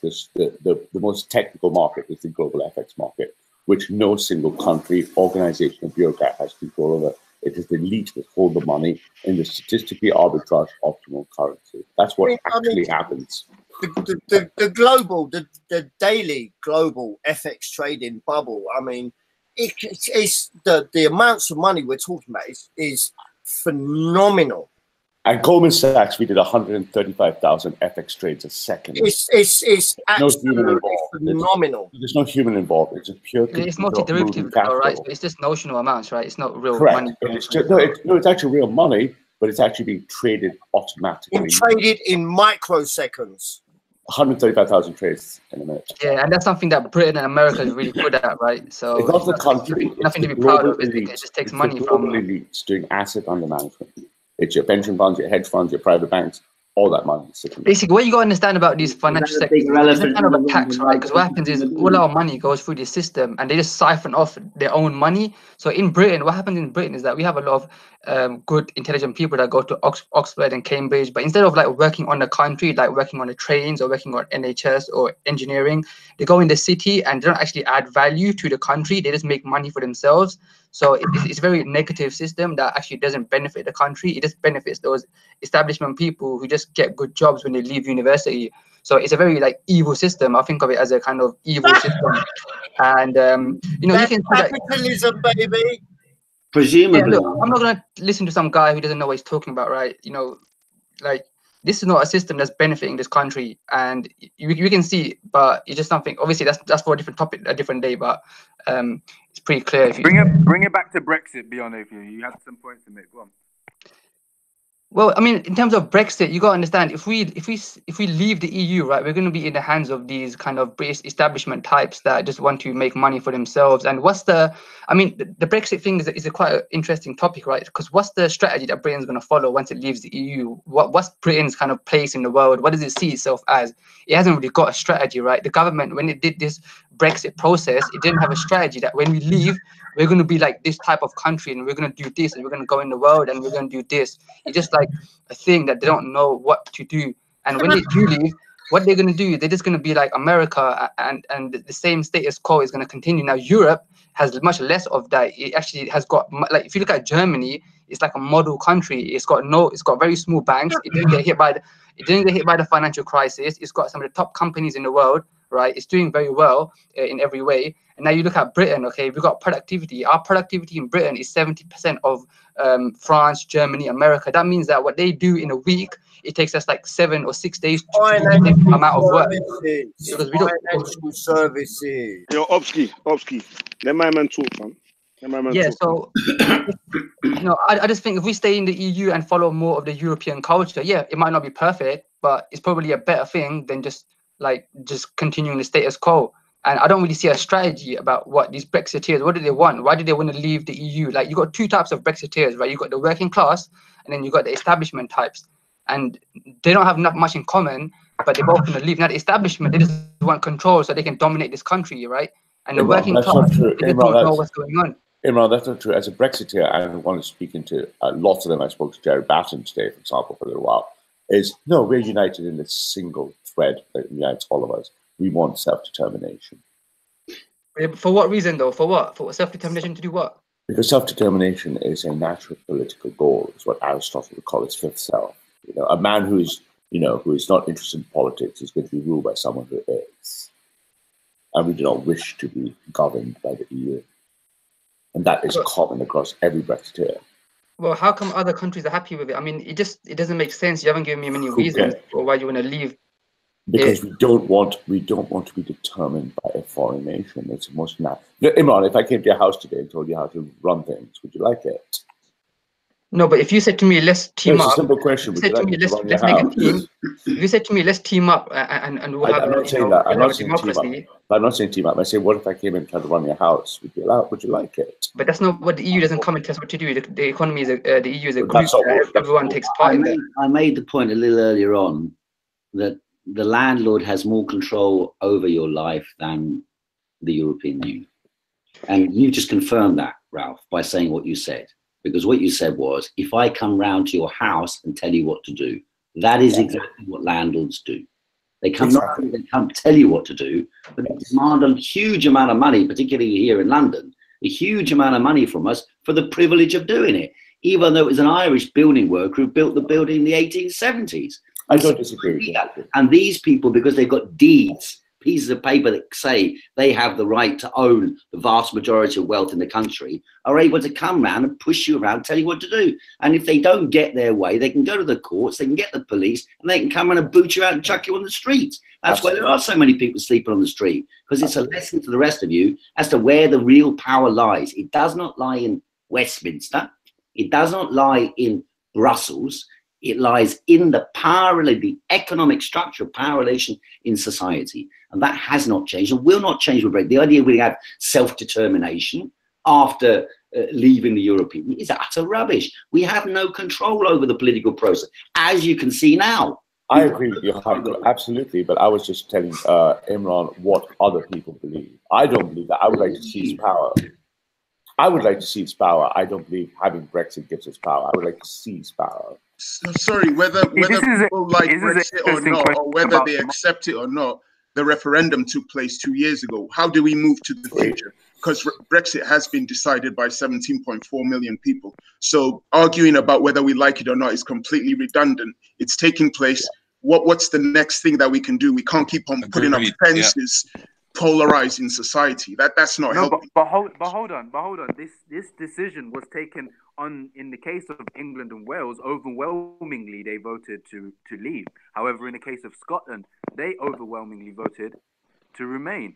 So then it becomes a question of self-determination. If we're taking these platitudes seriously, then the logical conclusion would be that we would all accept Scotland to hold another referendum and to unilaterally declare independence, for it to join back up with EU as its people overwhelmingly voted for. So let's be very clear here. England and Wales overwhelmingly voted to leave, but however, Scotland did not.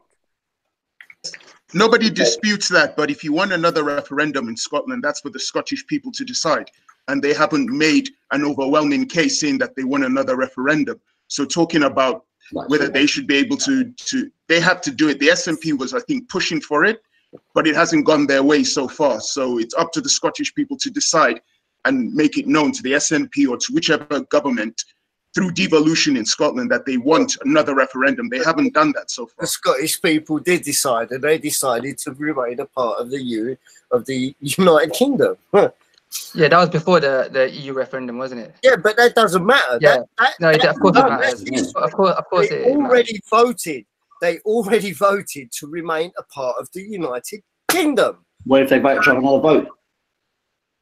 Excuse me? What if they voted to have another vote? Well, okay then. Then why don't we have a second referendum? No, I'm just saying, what if they did? I'm giving you a hypothetical. Vote the way until the people that didn't. No, I'm giving you a hypothetical. If the Scottish people voted to have another vote, and Westminster didn't approve of it, Scottish people voted to remain a part of the United Kingdom. Yeah, the question wasn't that. The question was, what if the Scottish people themselves, rather than Westminster, decided that they wanted to have another vote? I would respect that. I would respect the Scottish people's sovereignty. Yeah, and I mean, if you're so in other words, you don't have any other option, right? Because at the present, the Scottish people are not entitled to hold their own vote.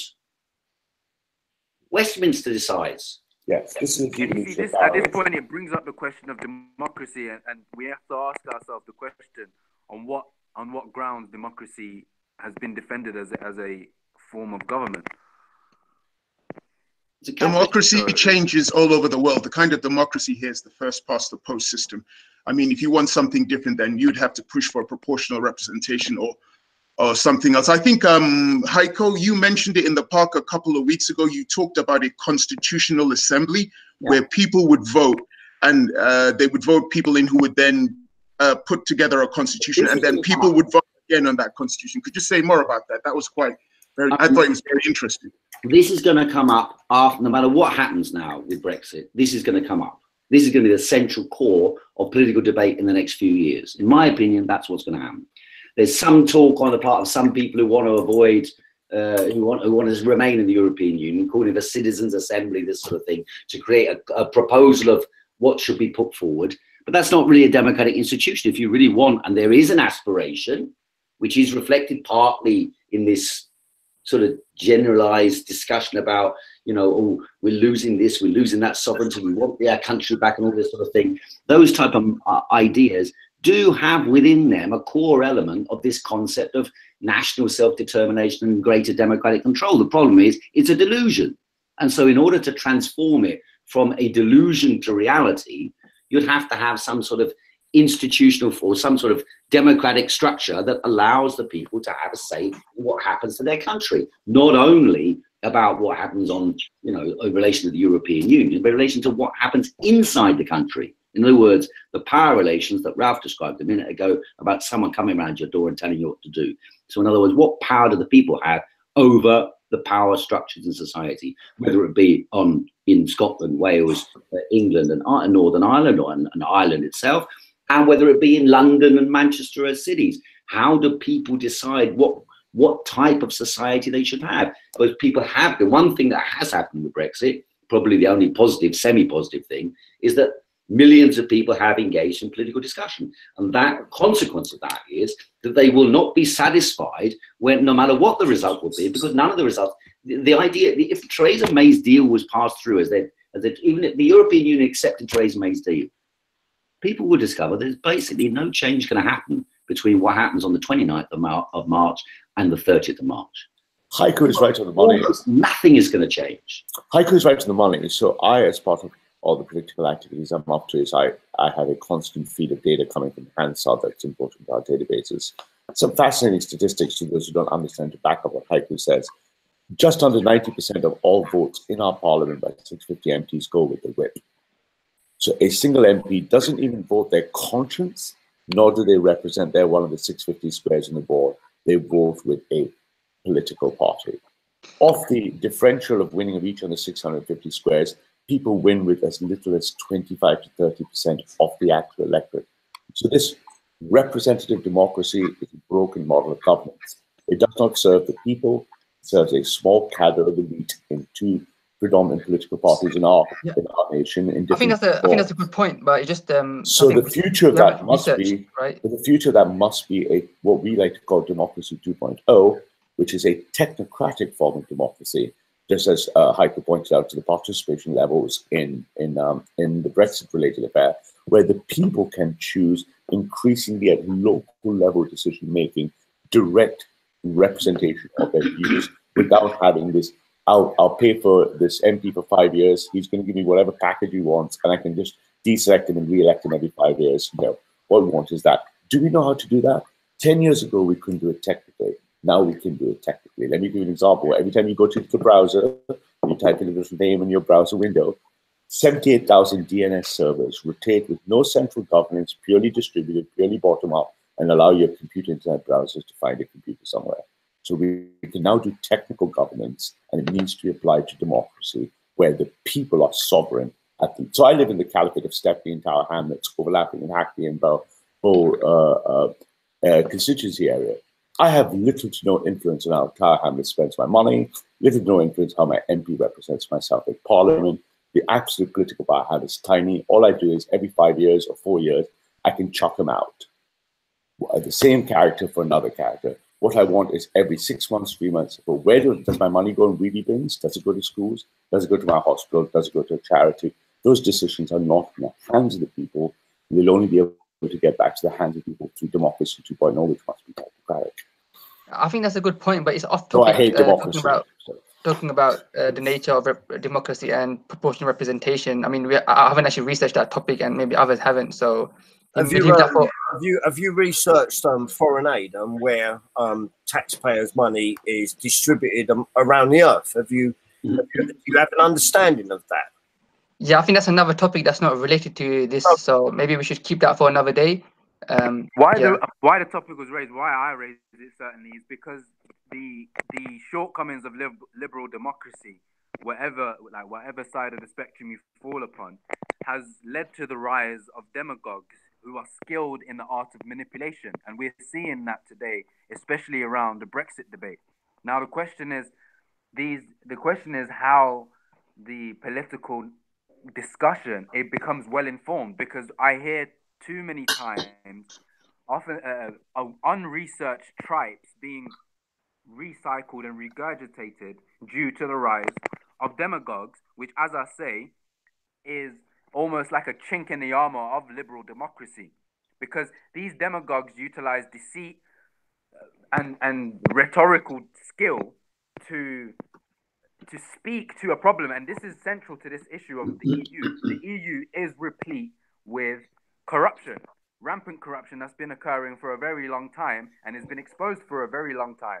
The bureaucrats have been basically just gorging themselves off the tax receipts that across Europe, and people are aware of that. You know, perhaps one of the first social movements to recognize that was Beppe Grillo and the 5-Star Movement in Italy, who have been very vocal in the European Parliament against the European corruption.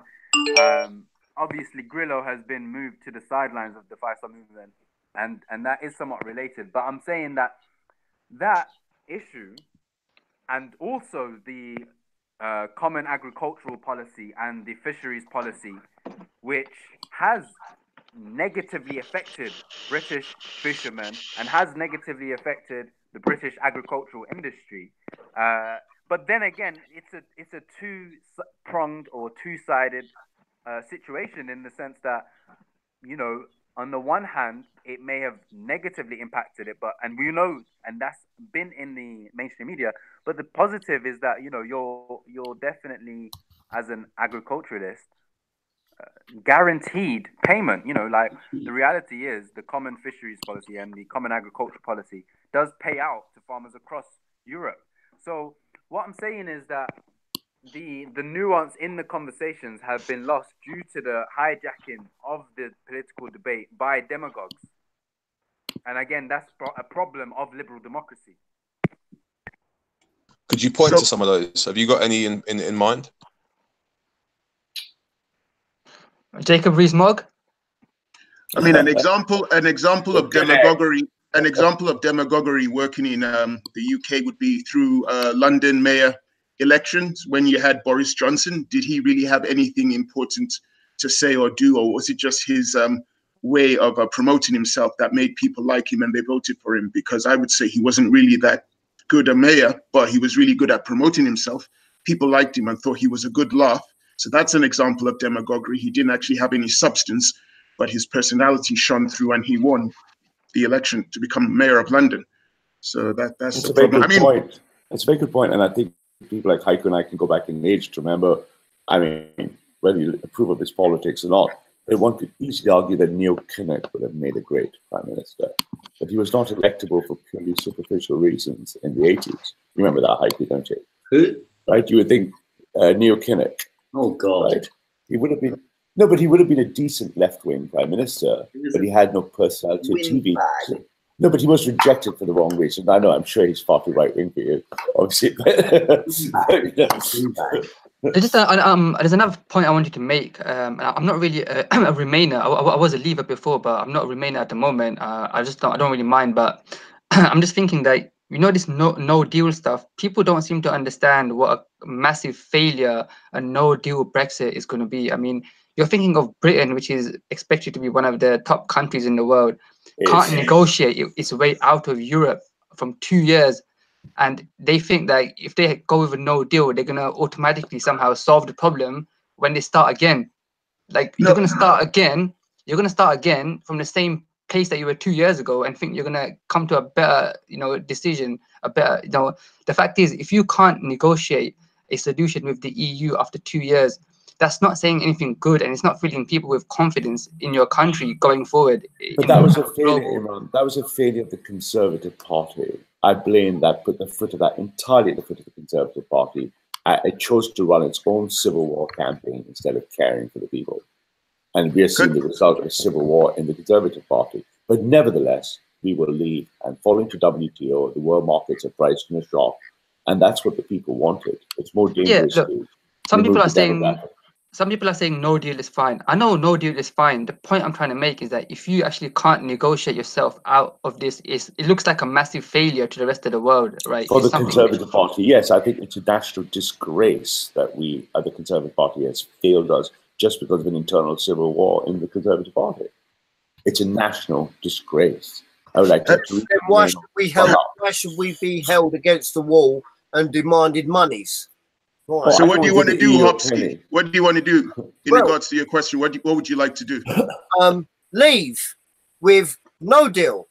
Yeah, because $39 billion could, or £39 billion could be better spent on our infrastructure, on our education system. That money, why would we give that money to an entity that are going to use that money for their own personal interest? £39 billion is a lot of money, and that money could be used to oh mate, I can't even. Hopsky, nobody's denying what you're saying, but as was mentioned 10 or 15 minutes ago by certain members on this hangout, is that there's the fact that as people there is a lack of control. We don't have control over the democratic process. So basically, you're just going to replace one set of dictators with another group of dictators. Let's say we get what you want. Right? Let's say we get what you want, Hopsky. Let's say it happens. We leave without a deal. Yeah. There is no guarantee that the people in charge of the UK will direct the money the way you want to. They might do it for something else. Yeah, exactly. 100%. I agree. I agree. Well, totally. And Hopsky, But then, wouldn't you rather that money be in our realm or in the realms of an entity that we never even voted, elected? We don't even know who these people are. Would you rather keep that $39 million in your sphere, or would you rather give it to someone who you don't even know where that money's going to go? Hopsky, can I just ask? I mean, you're assuming that if we go out no deal, this sort of hard Brexit, are you then trusting the same people who fudged the whole negotiation process thus far? You're going to then trust them to make another. Hold on, you're going to trust them to make another 28. I mean, they've then got to negotiate individually with 28 other members of the EU who all agree as a state, who all agree as a European state that they can't give a better deal. Give a better deal to anyone outside of the system than they can give to anyone in the system. Let me ask you the question. Yeah, if I got a bag and that bag had £39 million in it, billion. That bag on the table, and I put that. What have you been up to, mate? What have you been up to, Hopsky? No, listen to me. Yeah, and I put that bag of money on the table, and I said, okay, do you want to give it to these people? Or do you want to keep it in our sphere? Or would you rather give it away to these people that, for one, you probably don't even know their names, and two, you probably have no idea where that money is going to be spent? Now, let me jump in once more. Let me finish. Now, you've got that bag of £39 billion, and we put it on the table, and it's sitting there as a physical amount of cash. And you can sit there and laugh. You can sit there and laugh all you like. I mean, it's like saying my next door neighbour going to lottery before I get something out of it. Your money go? Where would you rather have your money go? If you think that you're not going to give them that money, you're deluded, mate. They're going to get that money from Britain. Fuck you. Listen. If that money is going to the EU, right? Where would you rather that money go? Would you rather have that money go to someone who has no affiliation to your tax money, to a fucking cause, to an entity that is going to distribute that money that benefits in you in no single way? Or would you rather have that money sat on the table and put back into your community that is going to benefit you and the people and the taxpayers that put that fucking money on the table in the first place? Question, aren't you? Done. Okay, I think, Hopsky, can I just bring everyone's attention back to the conversations, though I know they'll be anecdotal from today, and I spoke to about 30, 40, at least 50 people possibly on either side for 4 hours. It's the Remainers said, but what about the jobs? What about the money? What about the security? What about the unity? And the Leavers said things like, I don't care about your jobs and I don't care about your money. I want my country back. So though the financial implications of how much of that pot pie came back, but none of it came, I think are still secondary to the deeper metapolitical narrative driving it that says, it's best summed up by, if you consider the 4 stanzas from Rudyard Kipling's The Stranger, right? It says, the men of my own stock, they may do ill or well, but they tell the lies I'm wanted to, and I know the lies they tell. We don't need interpreters when we go to buy or sell.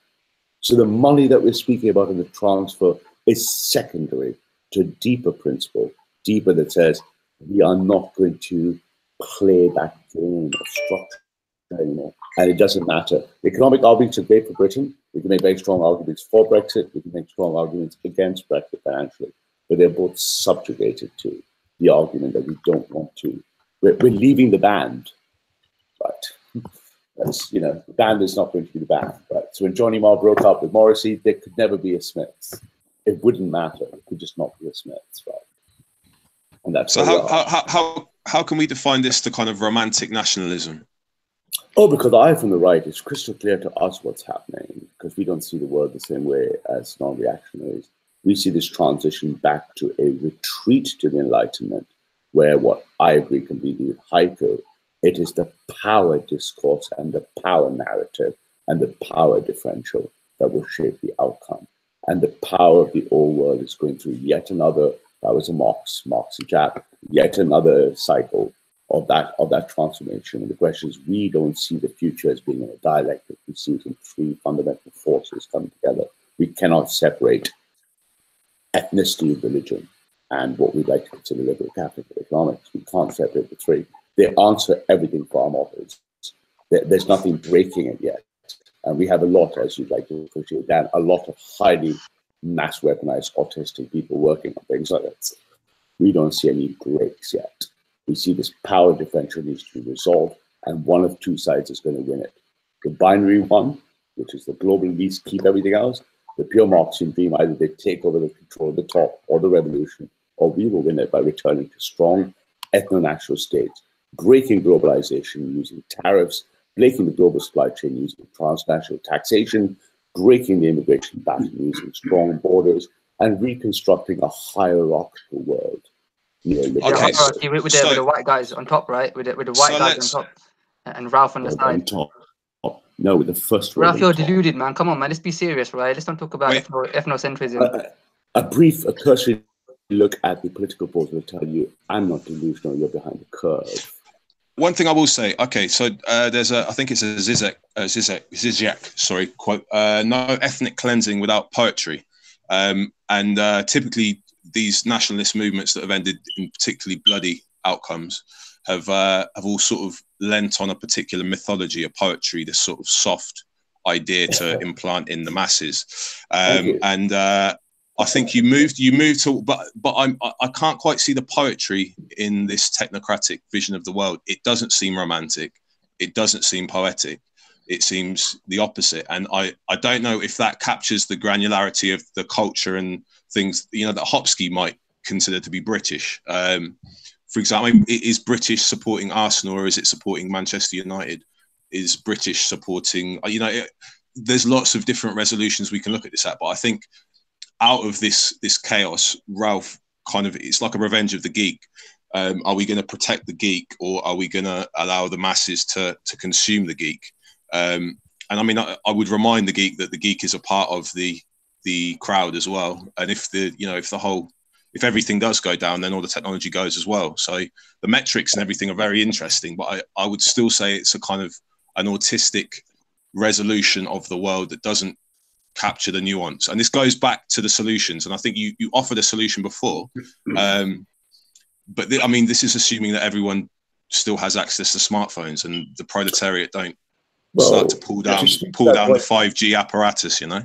But to speak to that point precisely, so I was involved heavily in 2013 and 14 for a couple of years in the US with the people who effectively we like to think got Trump into power. And we did that purely technically. We voted in Trump using our technology and our technical methods. So when you say, oh, it's just technical, oh, it's technical enough to vote in the 45th president of the United States. So that's how technical we are. We are technical high priests. I wasn't denying that. I was asking where the poetry is, the mythology. What mythology does your... The mythology is quite easy. We speak because in the reaction right, we have a fusion of the idea that's not a dichotomy I keep referencing. We believe fundamentally that the purpose and nests value and meaning above rights, above responsibilities, must come ideally from God. If not God, then from a moral system that is absolute. So to a Marxist would understand this quite well. We believe in the master-slave morality in its absolute form. We believe in the absolute form of the master-slave morality. We reject as absurd ideas of power that are flat. We reject as absurd a democracy and egalitarianism. We approach and embrace the teacher-student, the master, the priest, and the layman. We embrace hierarchy as fundamental to be. What has that got to do with Marxism? What has that got to do with Marxism? Because Marxism wishes to reduce that differential. But I believe it usually likes to take it over. But hey, let's be nice to Marxists. They want to reduce the differential. Yeah, that's very Straussian. They call it oppression. Right. I'd just like to say a couple of things just quickly before I go, because it's been only a lot longer than I would expect it to. Just one thing that struck me was, you know, for all the people who rail about the European Union, YouTube and Facebook are far more integrated with people's lives than the European Union is. You spend more time on Facebook than you spend on politics in Westminster, or than you spend in actual issues, dealing with issues connected to the European Union.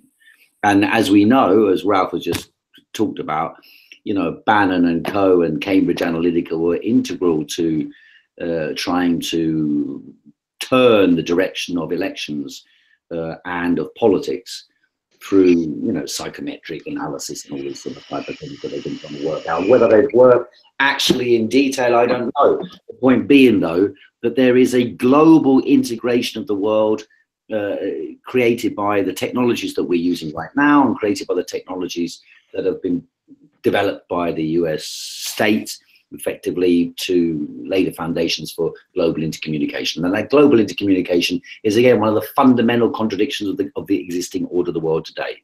The nation state itself is contradicted by the development of technology communication, which is a global process. The same as capital movement, and that was a point I was going to make earlier on about, you know, what do we do with our money? Well, what do we do with our money? Earlier on, it was mentioned that the City of London is one of the main conduits in the world, both for financial activity and for speculative and criminal activity, money laundering and so on. And so the idea that the nation state has actually got autonomy over these things is incorrect. And it will not be able to assert autonomy over these things, because the global intercommunication which exists already lays the foundation for the destruction of those concepts of nation state that exist. In fact, many of us are probably, more than half of us here are not, you know, have our origins outside of Britain. And that's just direct origins. And so, and that added to the global intercommunication which we've got today. Who knows where people are watching from at the moment? Could be anywhere in the world, and therefore these processes are what we need to align ourselves with. And if we're to have any sort of democratic control and structure using electronic mechanisms, that will also inevitably be some process which is a global process. So I don't think there's any getting away from the internationalization of the world, despite this momentary phase of nationalistic mysticism which has taken over some dominant position in the world today. I think it's going to have a limited period of time to it. And yeah, I agree. Nationalistic mysticism. Oh wow. Okay, that's a good one. I agree that globalism. Right, that's good. I'm really enjoying that one. Yeah. I like that. Good. All of us are agreed in one thing, whether we are Brexiteers or Remainers. We don't trust the powers that be. We don't trust the government. We know that they're going to shaft us, whether they're EU politicians or British politicians. The problem is, if people like Hopsky gets what he wants, I still feel, Hopsky, you are going to be absolutely miserable, because I don't think the British government will give you what you want. So we have to look, because you're just replacing one set of dictators for another group of dictators. That's all you're doing. That's the problem. They're not going to give you what you want, Hopsky, and all the other Brexiteers. You're not going to get what you want. Listen. I'm far from miserable. Yeah, I'm quite happy. You're happy. You don't sound happy. No, my political views and my personal views are. Hey, one sec. Let me just say peace to Haiku still, guys. Going right now. Respect. Thanks for coming on, though, Haiku. It's your first live stream Google Hangout, innit? Not a virgin anymore. See you later. All right then, and it's on COE. You get me? Respect for coming through, man. I'm far from miserable, my friend. I'm hey, Hopsky, happy. Hopsky, you're the most miserable person I know in my life. I don't know what you're talking about. I'm just gonna get that out there real quick. Where you going? Oh, mate, it's quality. Yeah, I mean, I'm far from the most miserable person. Far from it, mate. I mean, shit. I'm doing well, my friend. I'm cutting a healthy change. My shit's good, so I don't really care. I think with people like Hopsky and people in that camp, the kind of alt-right, or people like Ralph as well, and those kind of whoa. Oh, you're not alt-right. Okay, apologies. You're not alt-right. My friend, don't ever contribute me to the far right. Yeah, I'm not left. I'm not right. I'm a central realist. Hopsky, have you got love and hate tattoos on your knuckles? No, I haven't. Yeah, I think with people who have that position. How about somewhere else? When you actually look at this debate about Europe, tattoos at all, nothing. When we actually look at this debate about Europe in the English-speaking countries like Britain and America, we find a lot of negative rhetoric about Europe. But most of these people don't actually know much about Europe, and if you actually go to Europe and ask them about it, they don't say it's as bad as what people in Britain and America say it is. So there's this narrative in Britain and America that Europe is so shit because they have these Muslim immigrants and they're socialists and this and that. And a lot of it just to do with the fact that Britain has always been separate from Europe because it's on an island and it had this empire. So I think there's a historical thing that Britain maybe doesn't respect Europe. But moreover, there's a problem with the English-speaking world in that we don't really speak other languages and we don't really understand Europe as well as I mean, we've been around for 1100 years. I mean, yeah, so has everybody else, though, right? Like, it's not only Britain. Every country's been around for 1100 years, right? No, what I'm saying is, please give me an example. What I'm saying is, when you actually look give me an example. Well, if you're talking about, give me an example of what you just said. An example of what? What you just said. What do you want an example of? Well, India and China were around 1100 years ago, definitely. Yeah, but I mean, every country. The UK has been around for 1100 years. We've been. I'm not saying that's not true. I'm not saying that Britain appeared yesterday. So, I know it's been around. This island's been around for a long time, and the people have been around for a long time. I'm not saying that it hasn't. I'm saying that they don't know Europe that well, and they haven't done the research. Okay. This is what I'm saying, that they haven't done the research on Europe. There's very kind of Anglo-centric worldview. Like it's just all about Britain and America and the English-speaking countries. People in England don't even speak another language. It's been around for a long time, my friend.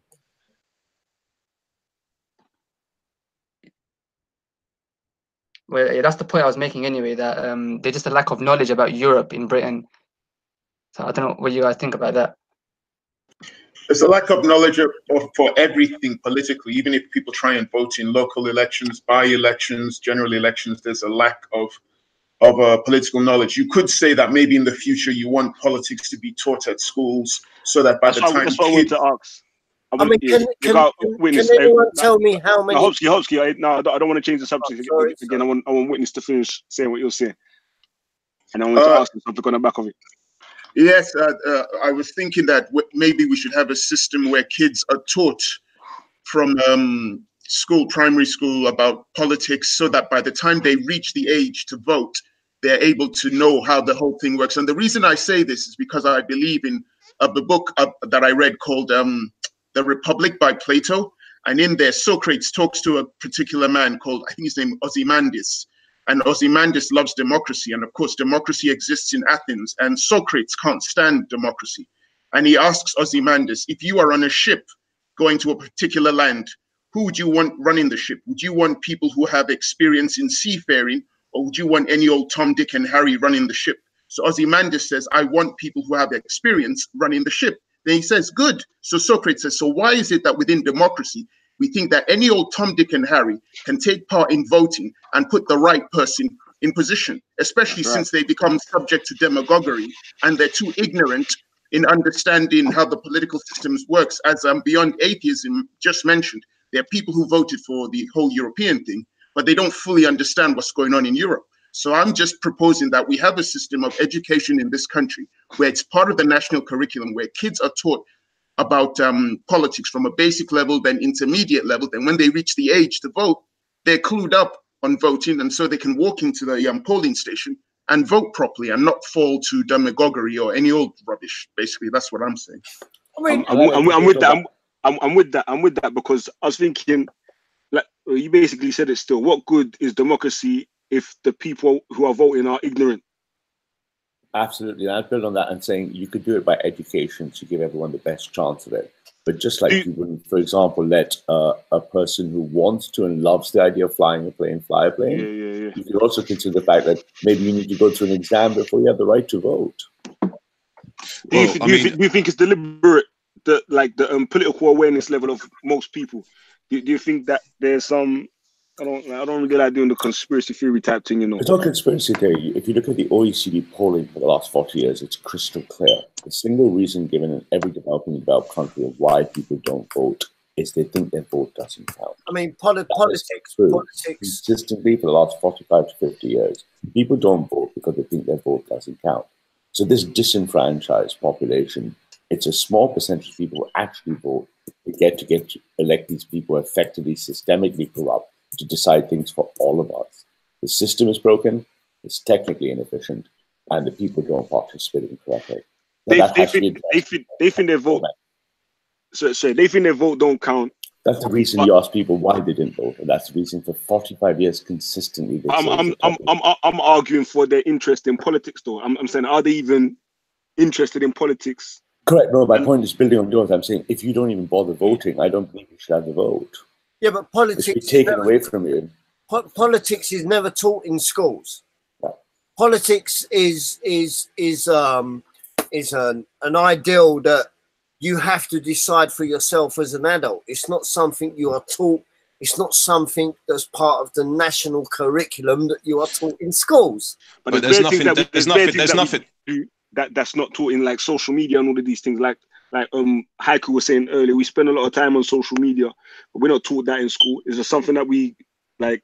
You might say advertising. Social media is quite a modern phenomenon, whereas politics has been around since democracy has been around, which is.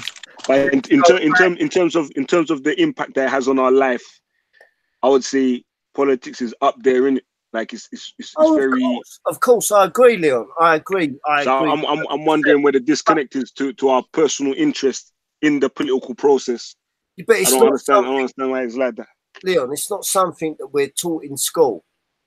Come on, man. We've all been to school and no, but I don't think that's what Leon's talking about. Even if he was taught in school, he's pointing out simply that it's something that most people don't care about. And I think Ralph mentioned part of the reason. Ralph mentioned that people realize that they realize that their vote in this system doesn't really count for much. They don't believe that it'll make a difference. Of course. So, well, this is the thing. I mean, who does it make a difference to? I mean, so Churchill echoed something similar. He said, if you met the average voter, you would like question the value of democracy, or something. I don't know, something to that effect. So with that said, I mean, the context of that statement, when we assume it to be true on face value, I think he just lost the 1945 election. So his sort of his faith in democracy had already been shaken because he'd come to realize that actually he was not as popular as he thought he was after the war. So are you a loser in the democratic process or a winner? It depends. You know, your position largely determines. Well, it depends how you influence people. So, for example, Hopsky, mate, you could say that the people who were doing booze cruises to Calais like 10 years ago, or, you know, in 2000, the people who bought euros and were laughing in 2006 or whatever, you know, they saw the benefits of the system and made the most of it. There was people who bought houses in Spain. There was people, you know, entire like towns. Who influenced them to make that decision? Well, I don't know. You could ask Dave. Make that decision because they thought, oh, okay, that's good.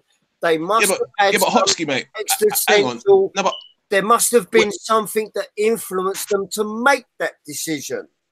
Yeah, but it's just like saying, why do you go on holiday to Spain? Why do you go to Spain? Well, why don't you go to Cornwall? Why don't you go to? Well, this is the thing. So people's opinions, and I run with that.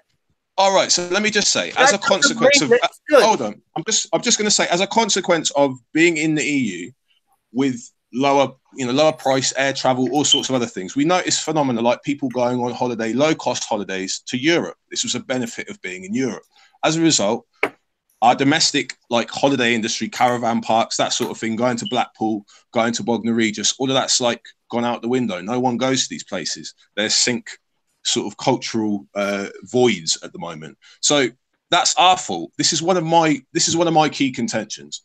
If you're one of the people who, for example, still makes Jedi deals and still makes pie and mash in London, fair play to you, because you're doing something to make sure that the culture you're doing something to make sure that the culture continues. If you're going to those pie and mash cafes, if you're going to the greasy spoons, you're doing something to preserve British culture.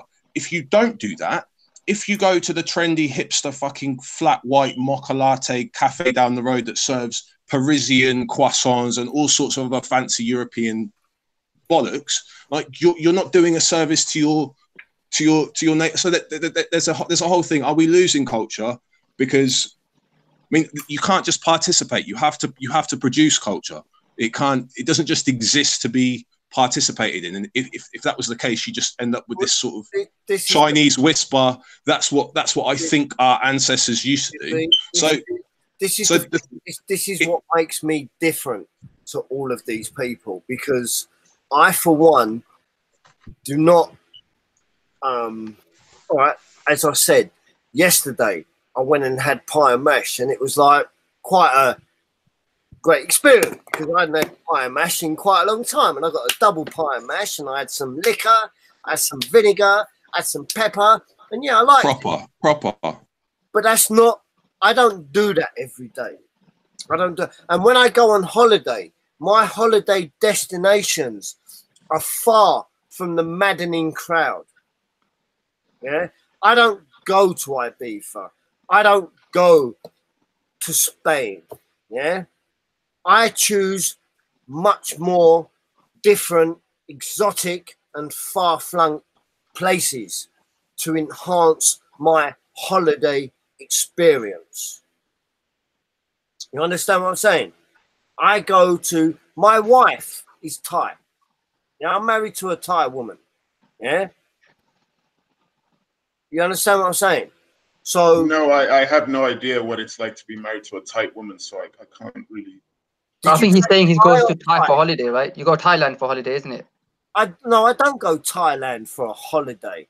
I go there because I have purpose to go there. I don't go there for a holiday. I go there to see family. My cousin lives there. My wife lives there. My extensional family live there. So I don't go there for a holiday. Yeah. I go to fucking, I don't know. I'll go to Spain for a holiday because that's a holiday destination. But I go to Thailand to see family. It's not a holiday. I know what you're saying. I know what you're saying, Hopsky. But I mean, this is the thing. This is all subjective. Like, I don't doubt that your family are out. You know, they went out to Thailand. They set up links. They've let's say integrated. At the same time, Thailand is integrating. They're learning English. So there's a net benefit for them to let you come to the country. Like, we're not talking necessarily in those terms. I'm not blaming like the holiday, you know, destination of choice. I'm just saying there's something about actively preserving culture and just complaining that it's being lost. Just because you go to the football every Saturday doesn't mean. Yeah, but I don't even go. No, I'm not saying you. I'm not saying you. But there's certain people, for example, who are like, they're football lads, for example. We're talking about like. No. I'm not saying that you are.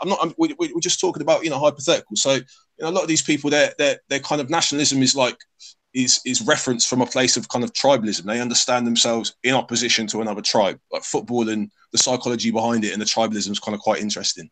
And then you kind of you can kind of scale it up from there. So. I mean, I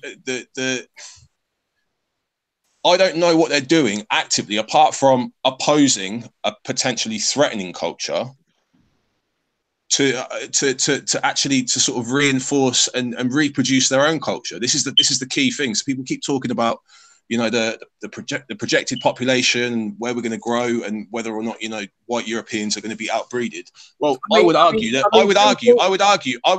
as soon as that fact has gone viral, that fact is then implanted in a lot of people's brains to go, well, hang on, maybe I should rethink my priorities, and maybe a career isn't the choice that I should be pursuing. Maybe I should start considering things like God and my community and my own culture and whatever that is. If that's Black nationalism, white nationalism, ethno-nationalism, whatever you want to call it.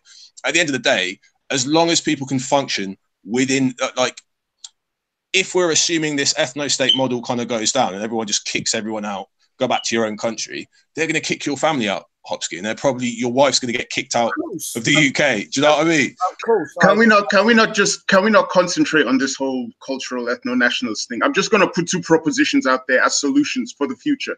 If we want solutions for the future in regards to democracy, A, make it teach it in schools. B, make voting compulsory.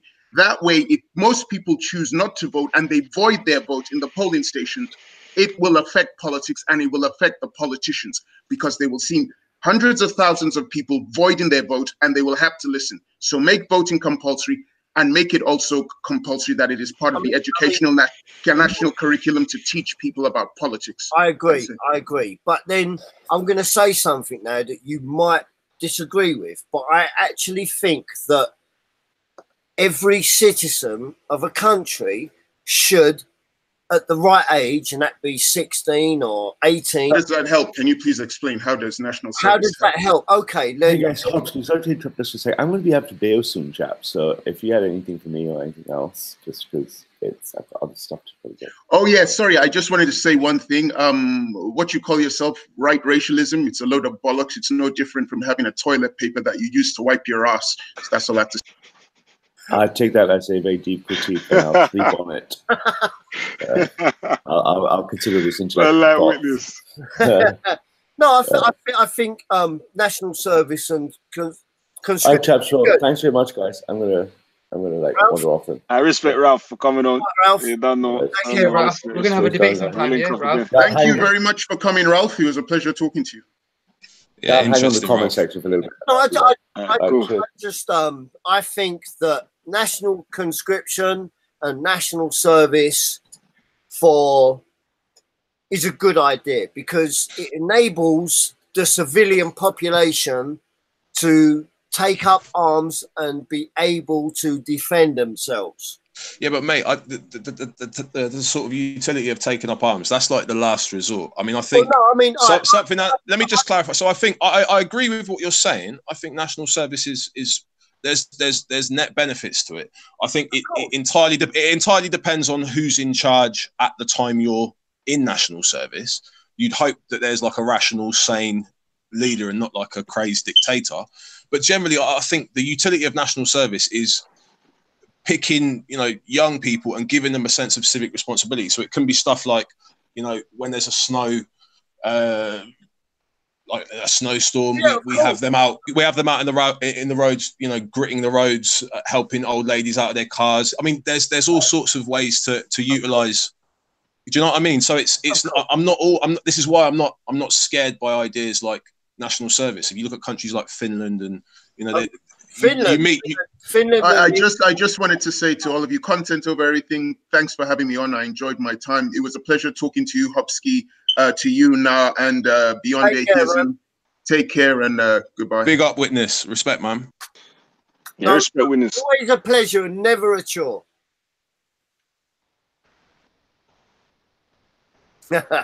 So as I was saying, it's just I mean, look at Israel, for instance. I mean, they're a Jewish state and they're surrounded by their enemies.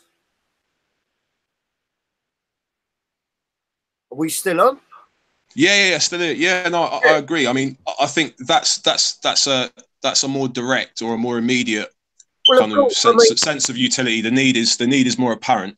Well, I would say we're not directly under threat. We're a little island that's quite well placed strategically, and again, but I mean, this goes back to how are we educating these conscripts? Well, what are they taught? Do they have a political? It can instill discipline. It can instill. I mean, I don't have to lay out the list. Yeah, no, I agree. I 100% agree, man. I mean, my father served in the Suez. My oldest brother did 9 years in the army. He did 2 tours of the Shankill Road. He did 9 years. I mean, obviously there will be people out there that will disagree with that and are against the British Army and stuff. And I'm not saying no names. I'm sure we know who they are, but we'll just keep that as a little side issue for now. So I'm just saying it's good to, discipline. I mean, one of my biggest regrets is that I never joined up. I never went into the army. And my reasons for joining the army were not to go abroad into foreign countries and to kill people. It was for the experience and to be able to, as I said, as we know, Europe over the last 100 years has been plagued with wars and violence. There's no denying that. What you got to understand is that these days you don't really need a big army because you have a lot of technological weapons and things like that. So, the days of just having like millions of people, picking up rifles and shooting each other is not really how it is anymore. Standing armies. Those that control the skies control the battlefield. In modern warfare. Yeah? You could have 100,000 boots on the ground, but what good are those boots on the ground when you've got airplanes at 60 to 70,000 feet dropping high yield, expensive ordnance? But that's what I said. This is the thing. I mean, again, the defense, the offense, it scales up in relation to its needs. So you're talking about, all of our high power technology depends on infrastructure. So there's a certain infrastructure. For example, when Iran was trying to do stuff and test their nuclear reactors, Israel created a virus that just basically stopped their centrifuges from spinning or whatever, or sent them into some fatal spin, and they just blew up in the in the middle of these secret facilities. So there's technological levels to warfare these days, and you can look at stuff like the election. You can look at stuff like does a country need to invade you if they can change your mind using memes or using I don't know. There's lots of different ways to persuade. Yeah, there's lots of different ways to persuade people. that you have this kind of mimetic political culture that plays out through the internet. So the internet has become, you know, this I want to do a show on that. I want to do a show on that one day still about who's responsible for the thoughts in your brain. I want to do one something like that. You get me? Great idea, Leon. I'm saying it's interesting. I'm saying for the man, them man's gonna wrap up the show still for like in 8 minutes. You get me? Just end it on 11:30 still. So yeah, just get it in with. Listen, Leon, mate, it's been an absolute pleasure. Thank you for letting me onto the panel. I know you kind of bum rush the thing still. I can't front. I apologise for being a little bit eager. I do apologise, but thank you for letting me on tonight. I really appreciate it, my friend. Thank you very much. Yeah, respect. I'm definitely gonna think twice about letting you on again still. He's not joking though. Yeah, no, but let's just keep it light spirit. No, it's cool, man. It's cool. Thank atheism, you're an arsehole, you know. Not messing about, man. What are you saying though? Yeah, you should continue talking though, because we still got 8 minutes, 7 minutes left. 8 minutes, man. Let's just wrap up. I mean, look, Brexit. This is what the whole stream tonight was about, and yeah, I voted out. My reasons for voting out had nothing to do with immigration. It had nothing to do with, you know, and what worries me is the left are very condescending. They're very judgmental in that, you know, people that voted to leave are stupid. Yeah. They didn't know you get these low resolution kind of judgments of why people did things, which don't always add up, you know. Yeah, I agree with that. I mean, I think the same thing is said. I mean, again, this whole idea of the left, I think, has become really watered down since Brexit, because I never really used to hear people saying, "Oh, he's a lefty," "Oh, he's a right wing." It didn't really matter before. People didn't really identify that firmly around these tribes. So I think we should be careful with that as well, the whole lefty right wing thing, of course, but my stance, I'm not far right, I'm not far left, I'm a central realist. Yeah, same, mate. I'm in the middle as well. Yeah, 100%. So my decision to vote to leave wasn't based on any form of racism or any form of like immigration. It was actually to do with the way the European Union as an entity is run and conducted, and the machinations of it made me.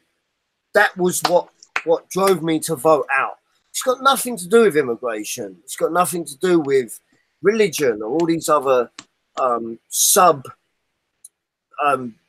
don't know how to explain these sub things that, you know, a lot of people pick up on and try and use that against. And I'm, like I said, I'm not far right, I'm not far left, I'm a central realist. And my reasons to vote to leave were the machinations of the European Union and how they have the power to tell us how we should conduct our life. Thank you. That's it. Big up, Hopsky. Yeah, so I just wanted to say another thing that I was listening to this guy Rees-Mogg on TV, and he's a big leaver, and they were talking about getting food into the country, and someone was saying that there's going to be problems getting food, and he said, "Oh, we can go to Australia and get beef from Australia," and he goes, "It's easy to get from Australia, but you know the thing is, right? You can't change like who you are, and you can't change like where you are. Britain is like next to Europe, and getting food from Australia when you can get it from Europe, which is just right next to us, is a bit of a silly idea, right? You're going to put it on a boat. It's inefficient. Yeah, you're going to ship it all the way across the world. And he's not even considering that. And, you know, it's a thing, right? Because Britain had a big empire and had a lot of power before. So maybe it could be independent from Europe. But obviously the world has changed, right? The world has changed. And now to be relevant, I think, you know, maybe it's a better idea to stay in Europe rather than Britain, where you're going to go. Britain had a big empire. It did, but it was actually quite inefficient. It wasn't, well, it was more efficient than some European empires. I mean, just as an example, when the Spanish typically went and colonized a particular part of the world, they, well, as a matter of historical fact, they destroyed the natives in South America with disease.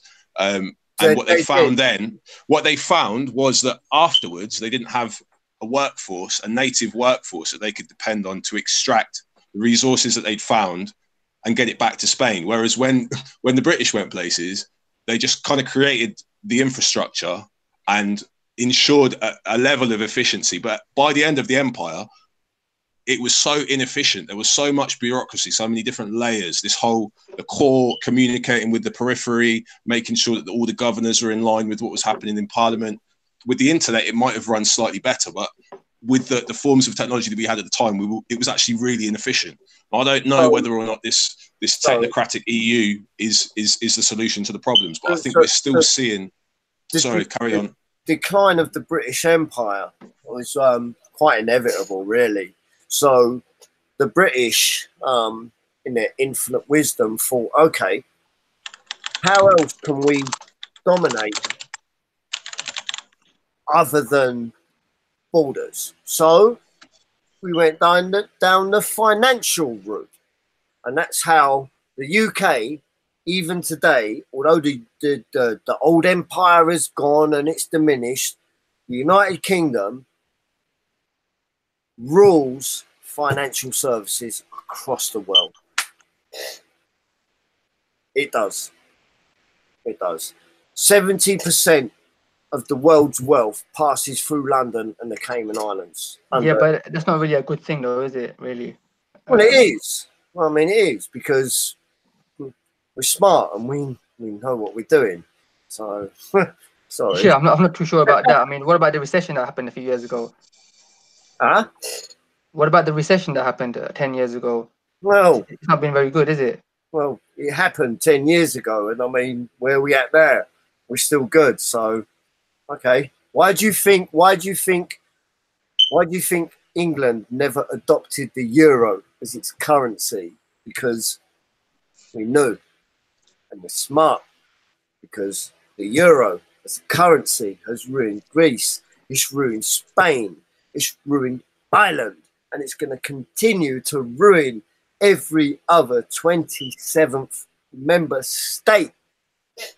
I think that's unfair. You know, you're saying that they've been ruined. This is what I was saying about some people have this position that they just talk down Europe. You know, you haven't been to those countries. You haven't done a lot of study in those countries. So I'm not sure that taking your opinion that they've been ruined is correct.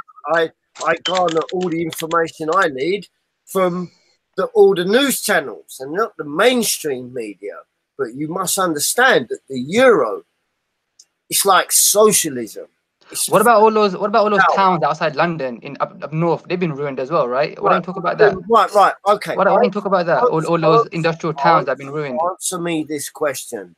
Why do you think that the whole of Europe adopted the euro as a monetary policy and the UK, the United Kingdom, did not? Answer that question. Well, that's because we have a big financial sector that we want control of. Exactly, because the UK dominates the world financial services. You've got, but financial services is bullshit, bro. You understand? Financial services is bullshit. 70% of the world's wealth passes through the city of London. So my question to you is: are you proud of that? Yeah. Well, I think that's where we've got a different position, right? Because I don't see that. I'm really proud of that, because if we as a country adopted the euro, we would be financially fucked. Well, you mean like Germany and France? Yeah, I mean, because Germany's fucked and France is fucked, right? You know, these economies, the euro. You look at Greece, you look at Spain, you look at Ireland. These countries are actually been dragged into perpetual debt they will never be able to climb out of. Well, can I just say something? All right, so let's look at Brexit as like an analog for the independence movements that happened like 50s, 60s throughout the last century. So you've got the end of empire at 1945. This is kind of where I wanted to get to at the start of the discussion. I think Bretton Woods is the most important, where we formulated, the post-World War II economic political structure. At the end of the day, you have these kind of almost artificial islands that are created by So America won, and they still had a lot of pennies in their bank at the end of World War II. They were able to rebuild and to export industry to Europe. So they were able to export. They were able to basically design Europe in an ideal economic image. So they were able to make really useful assumptions, predictions, models about growth and that sort of thing, because they were starting from scratch, right? The problem came when, I think, with England anyway, with Britain, an empire, when we had to forego our colonial possessions. So that was also something we had to do at the end of World War II. We had to face up to the fact that colonial empires typically lead to political disasters like World War II, which the Americans wanted to avoid. So they said, you've got to give all of these colonial possessions up to the free market. And out of that, you then had various independence movements. Now, so you've got, I was saying, essentially, we could look at the three basic units of like immigration in the 60s. So South Asians, Pakistanis, Bangladeshis, Indians, and West Indians, as they were called at the time. So like people from the Caribbean, right? So they had this idea, this concept and an understanding of what the British Empire was in a similar way to like the Remainers and the way that they conceived the EU. They have this kind of romantic idea of all the benefits and the joys. And if they could, if we were like in the middle of Europe, they would just want to bring all the benefits home and sort of, you know, just collect around this sort of this meeting point in the middle of Europe. Now, we're not an island in the middle of, we're not in the middle of Europe. We're this separate entity. So it's useful politically to look at that. So we're this little island that controls a massive empire that stretches from, you know, from east to west, India, the Caribbean, all of these units suddenly come home to this idea of empire. And when they got here, the reality wasn't as pretty as they'd imagined, and the reception wasn't as good either, which is why you have this. So, for example, like a lot of people from the Windrush generation, like my granddad, when he came here, he came here as a British subject with British citizenship on his passport, and you know it said freedom of movement without hindrance, without restriction or whatever. When he came here, he was a British subject. By, I don't know, sort of 6-7 years later, as the independence movements and this discussion about, I mean, look at independence as like a Brexit discussion, right? You have about 6 years of discussion about possibly leaving the British Empire. And then all of a sudden it's a reality in like 1962 or 63, right? As soon as that happened, everyone who was previously a British subject had to reapply for a new status of citizenship within the global system, if that makes sense. So the Jamaican passport is now the Jamaican passport. Your British subjecthood is kind of now up for debate, and it manifested with the Windrush scandal and that whole issue around what it meant to have a British passport in 1948 versus what it means to have one now. And the same is said. So, like, if we leave the EU, we then have to go and get a new passport. No. I don't think that's the case in whatsoever, because man's locking off the thing, you know. All right. Man's looking off the things still, yeah, man got things to do still. Thank you, Leon. Respect for everybody for coming on, though, man. Especially that last one there, still, man. Dig that, man. Another time.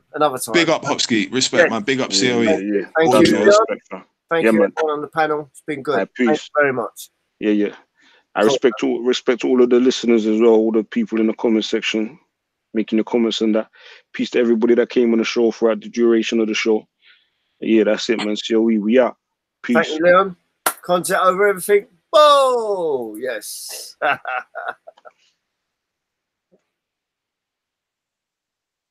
Yeah, peace. I don't know why you tried to get the last word in, fam. It's my show, fam. My show. Respect my authority.